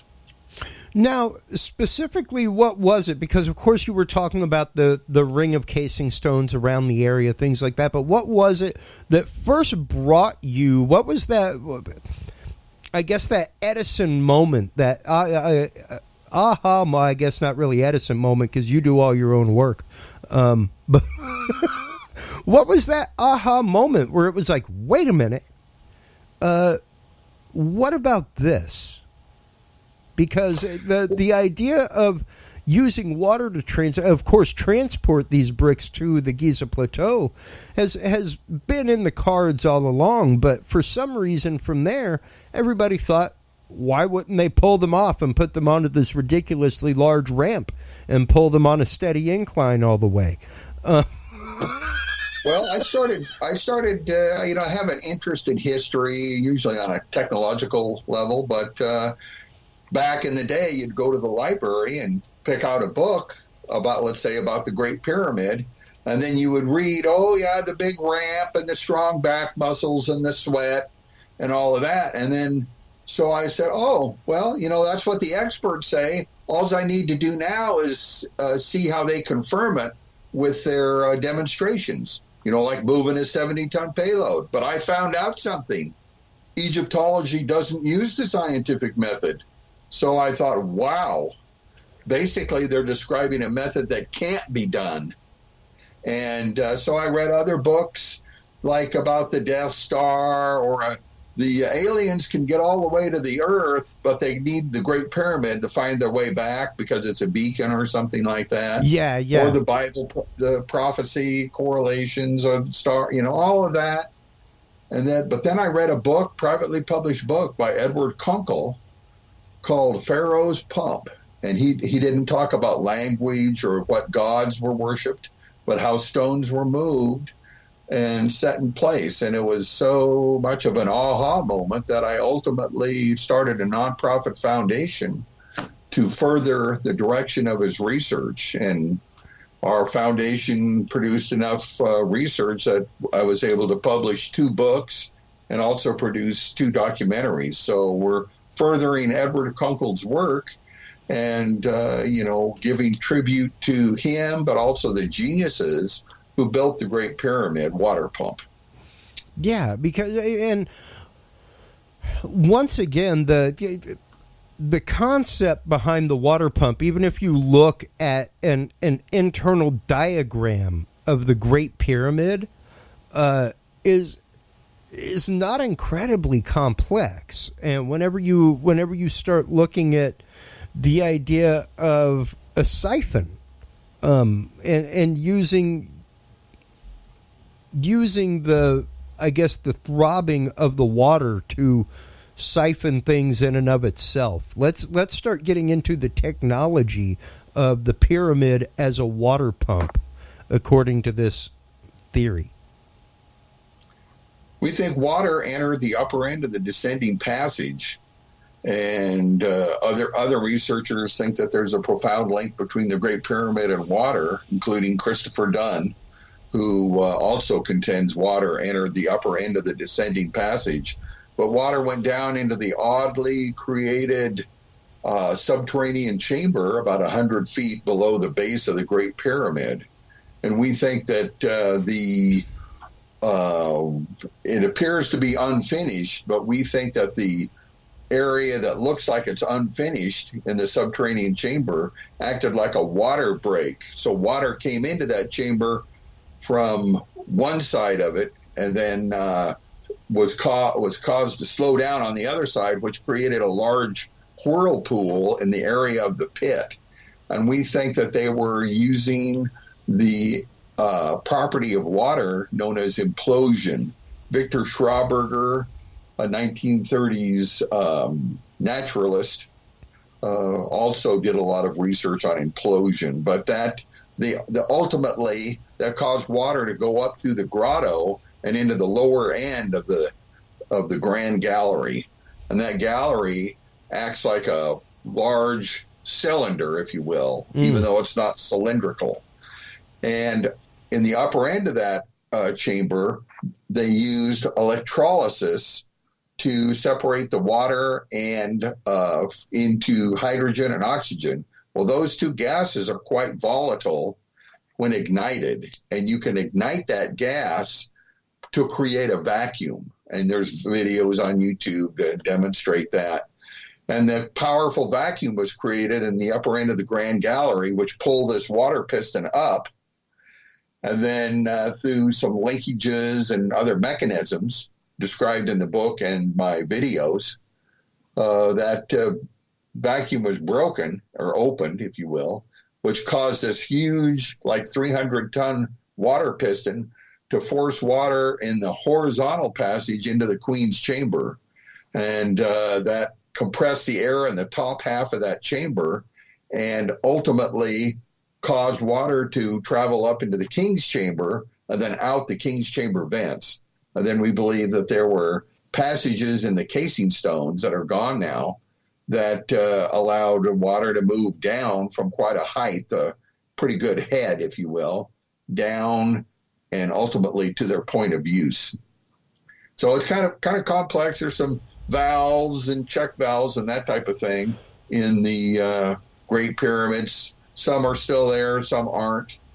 But it's quite a process that I discuss in my books and also the videos. Well, and it's interesting because you bring up the concept of the King's Chamber being used as a place where water was separated into hydrogen and oxygen. An explosive force was used kind of in the same way as a piston in a car.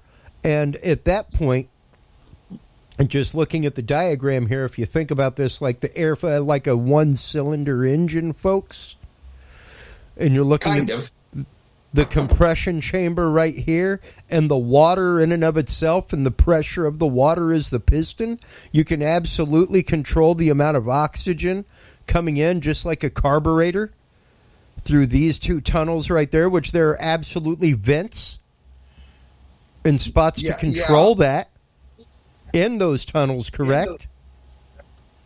Well, yeah, it's there's a lot of the Great Pyramid is like a puzzle with quite a few pieces missing. Yeah, and we try to recreate what was originally there, thousands of years ago, part of the mechanisms that made the thing work. Yeah, which are now gone, of course. Yeah, and my favorite thing about that whole hypothesis about the King's Chamber being used as literally a compression chamber, as like an explosive chamber, almost like a spark plug would be used to continue the explosive process of air and fuel being mixed. That would be air being added to the CO2, the electrolyzed CO2, and separated oxygen and hydrogen.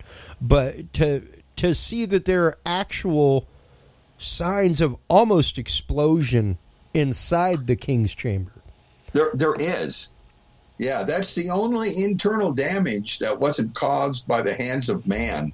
There was an expansive force, if you will, inside the King's Chamber, and a number of people have hypothesized the reason for that. We think that that chamber was the bottom half was full of water and the top half was full of air. And the air was like you could compress the air and then ultimately move water up the King's Chamber vents. But the coffer that I was laying in earlier, we think that was a system that kept the King's Chamber from becoming waterlogged. All that air absorbs into water, if you will. It needed to be replenished through a float system, kind of like in a toilet. Yep. But it was all automatic, but that system broke. And we think that because that broke, the King's Chamber became completely full of water, and then it hydraulicked that chamber, and the massive forces involved expanded that chamber and also broke the ceiling stones in that chamber, and then the Great Pyramid water pump ceased to function. Yeah, and even to look at that image of you laying there in what is known as the sarcophagus, it really does just kind of look like that is supposed to continue going up further than what it is. Even where it's broken off, it looks like it's supposed to go up further than that. So and once again, to see those explosion marks, what look like charring on the walls of the King's Chamber and in the ceiling, pretty phenomenal to see that. And it is very interesting. Now, when you were there and you were on site, what was it? Because a lot of people are going to, of course, bring up the fact of you're one of the only people touting this concept, Stephen. You and, of course, the founder of this research and the website and foundation that you've started since. But where is the possible evidence for this? Where is corroborating evidence in the Giza Plateau in erosion? Because of course that amount of water for that long. I mean, even using the construction materials that they were using, it would have taken a couple years to build this thing. You know, it wouldn't have been like a 6-month project. It wouldn't have been like us putting up a building in downtown right now, where it's like, yeah, in 2 years we're going to have this thing done. It's going to take a while, you know. They were barely using sail technology on those barges to get stuff downriver.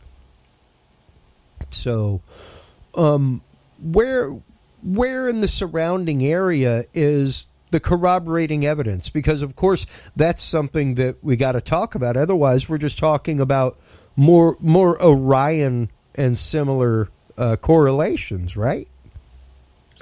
Certainly, there's a lot of evidence for water on the Giza Plateau. When Herodotus was at the Giza Plateau, the 5th century BC historian, he was told that the machines were used to build the Great Pyramid, and that they had short wooden planks. Some people say, oh, that's levers, but water locks have doors with short wooden planks. Also, Herodotus described the Great Pyramid as being like an island surrounded by water. So there was a retaining wall around the Great Pyramid, a square wall, that existed up until the 18th century. Some of the early drawings by Napoleon savants show that wall, but we think that impounded water, so it'd be like a great big island in a small lake. And of course, there's water erosion both inside the Great Pyramid and that type of thing. You can just word search Great Pyramid, water erosion, and find a whole bunch of stuff to explore. Also, there were salts, primarily in the Queen's Chamber, but also in the lower half of the Grand Gallery. And those salt deposits, which have been cleaned off because the Great Pyramid's been cosmeticized, was like leaching from the limestone, and we think that that was exasperated by the electrolysis in that area. So those salts were because of water, and people need to word search Queen's Chamber salts, and then you'll find it. It was like a half-inch thick, if you will. But and the Sphinx right by the Great Pyramid has a water erosion in the enclosure, and a whole host of other things to consider. So just again, people can find out in the harbors right near the Giza Plateau, and there was also some sun ships, 2 matching very large boats entombed right next to the Great Pyramid, if you will. They're being moved now to the new museum in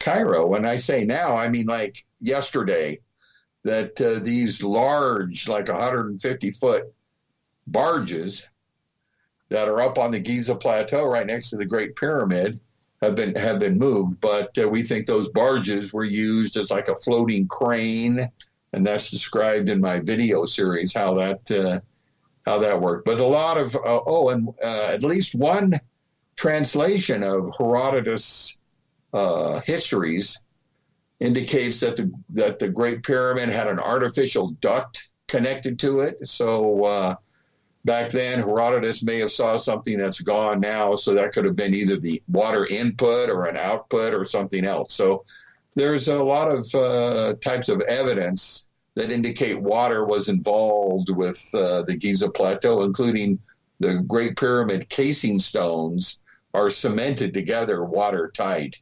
So that's quite interesting too.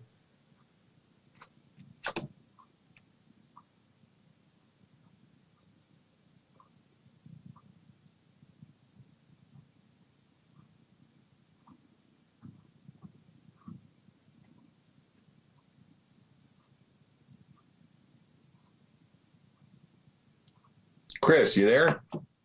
Yeah, I'm here. Sorry about that. There's a little bit of a delay between our systems tonight because you were the second guest hooked up through I had the first guest on via Zoom, you on via Skype, so there's a little bit of a delay. So, but as I was just saying, there's a little bit to discount the fact that our ancestors were able to create this kind of technology, we're able to do this, I think discounts humanity, discounts our intelligence. It doesn't have to be aliens. It doesn't have to be some insanely and I'm not discounting the fact that it could be some wildly lost vibrational or crystal or piezoelectric technology. I'm not discounting that. It absolutely could be. Most definitely. Who knows? However, I think the case is probably much greater for what you're saying. I appreciate that. I've had a lot of people look at it and then they say, "Wow, that's kind of compelling that they used water locks and barges in this systematic method." It's interesting. In the 1830s, the Erie Canal was built about 4.5 feet deep. Mm-hmm. And the barges had a capacity of 70 tons. So in the 1830s, working people could easily move 70-ton payloads.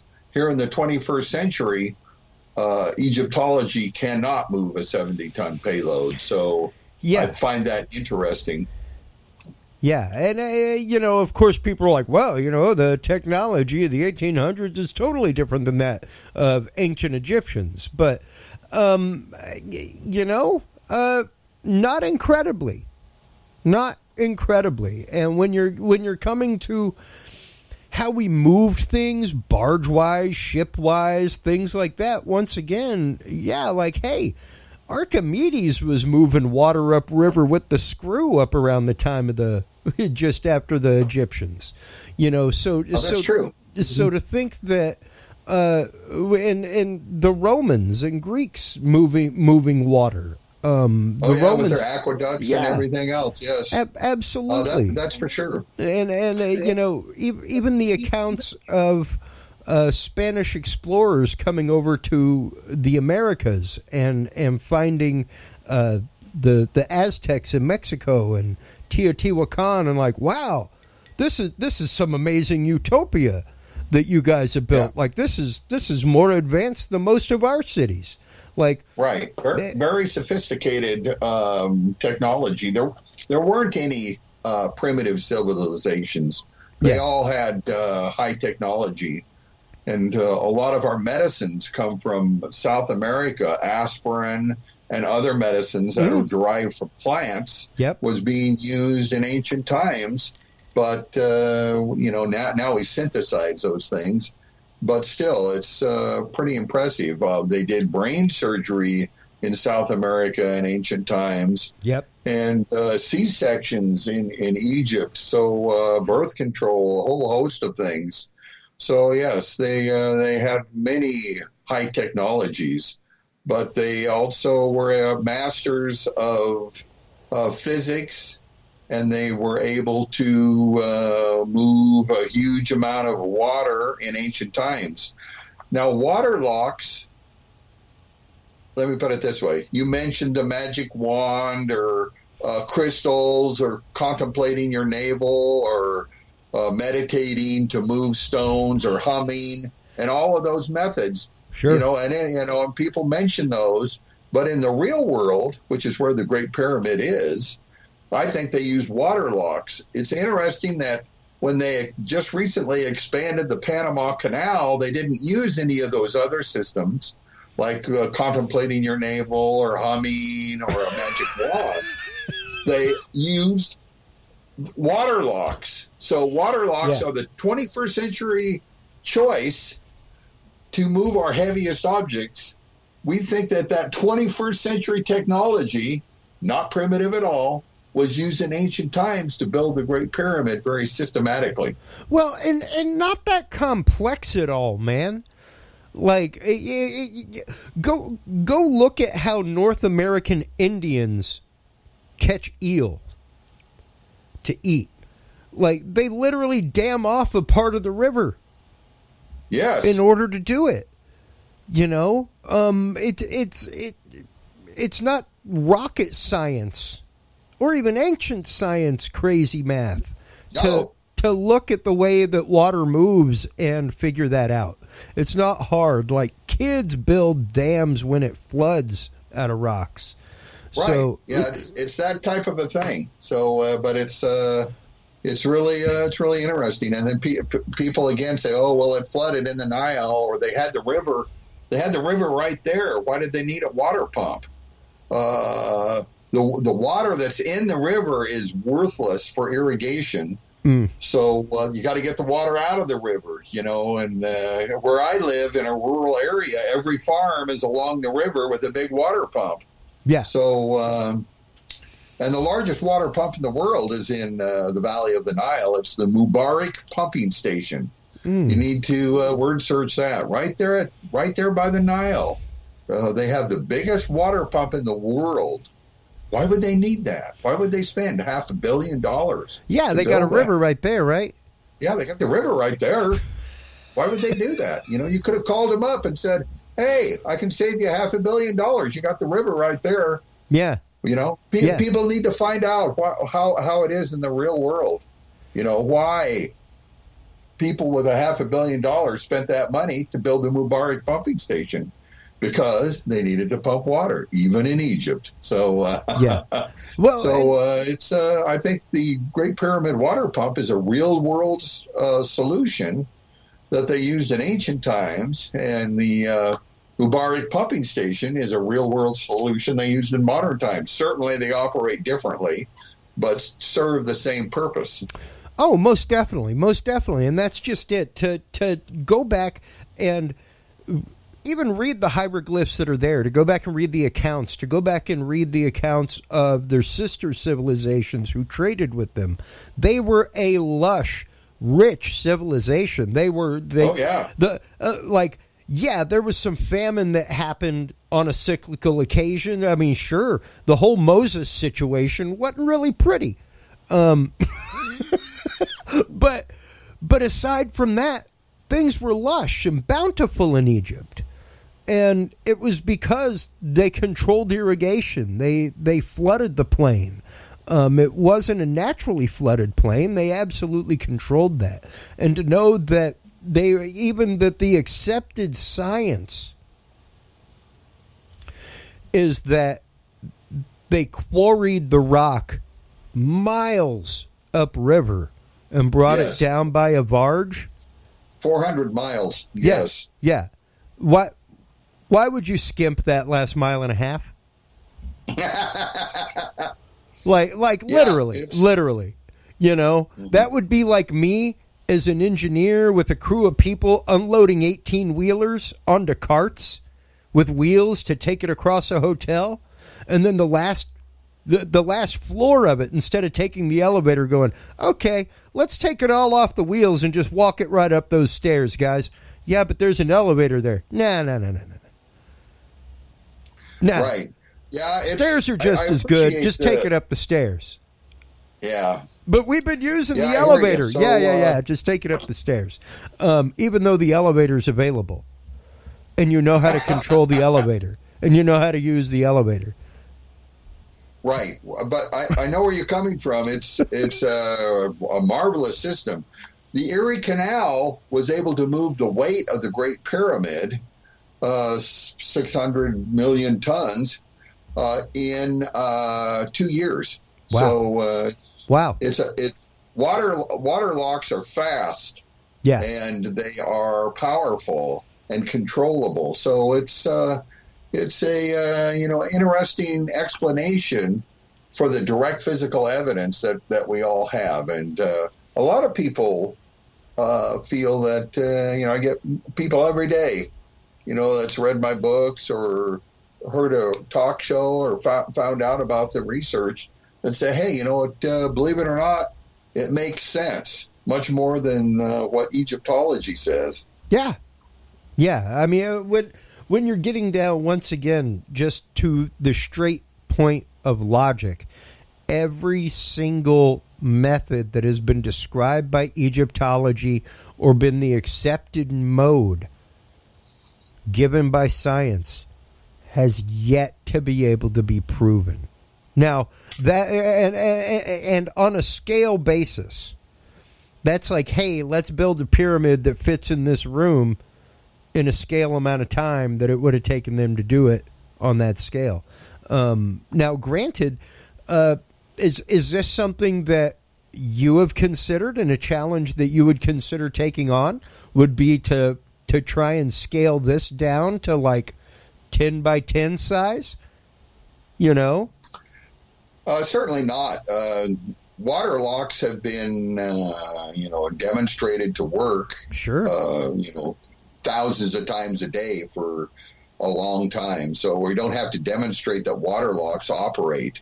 Certainly, we think that this water pumping system is unique and valuable. We think it would be an alternative, certainly, to hydroelectricity, an alternative to fossil fuel generated electricity, that type of thing. Sure. And we're trying to redevelop this ancient technology for our modern but very troubled world.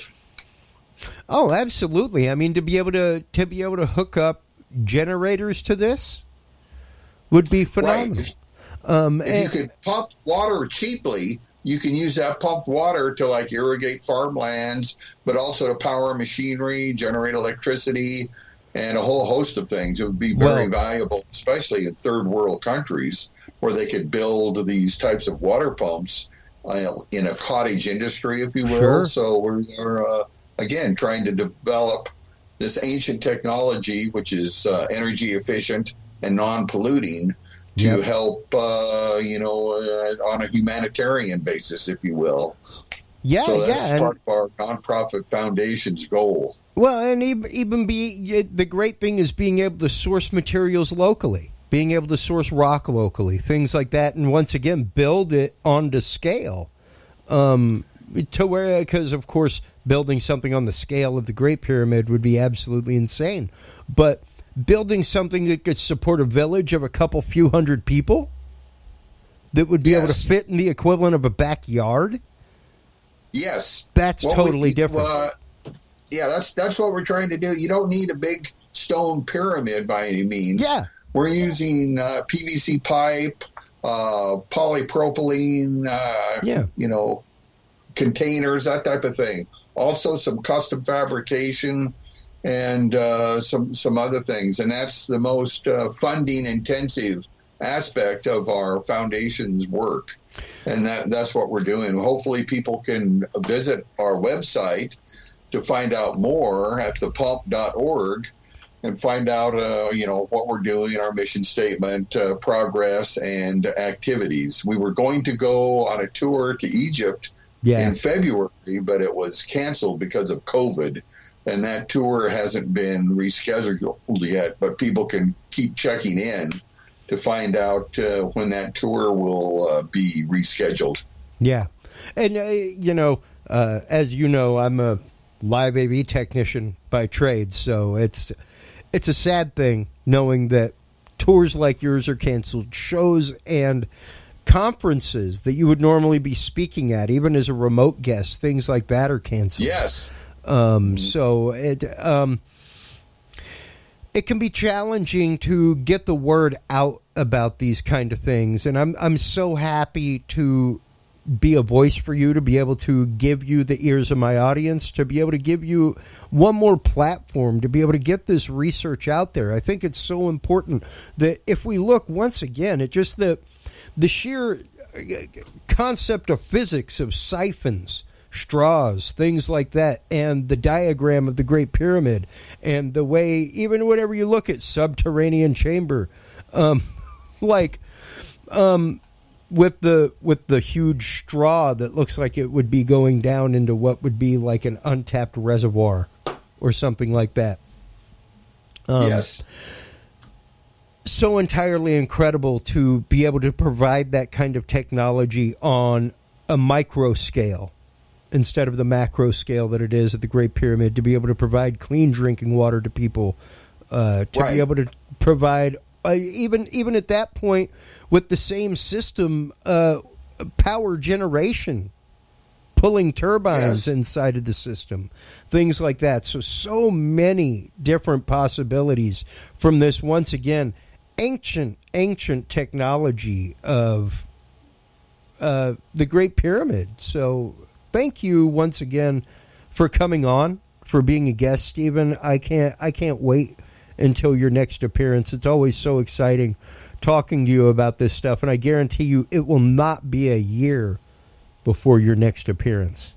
Oh, wow. Well, I appreciate this opportunity, and I just ask people to find out about, the direction of research before they pass judgment. And certainly, if you're told something by an Egyptologist, then take it with a grain of salt. Egyptology is the biggest hindrance to understanding ancient Egypt. Wow. So, again, thank you.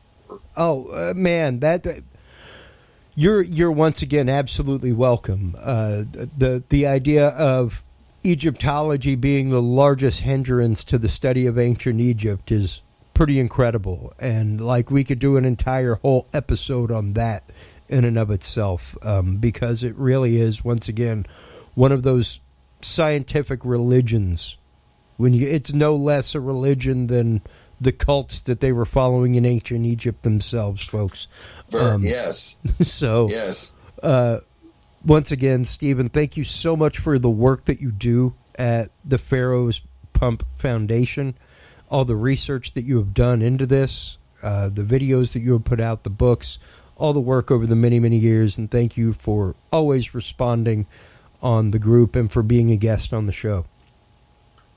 Well, great. Yeah, my website is thepump.org. You can go to my YouTube channel, which has a lot of videos, also my Facebook page, and my books are available through links at Amazon. So find out more, and I hope everyone does the research they need to do to find out what they want to find out. Absolutely. Please do hold the line while we close things out here real quick.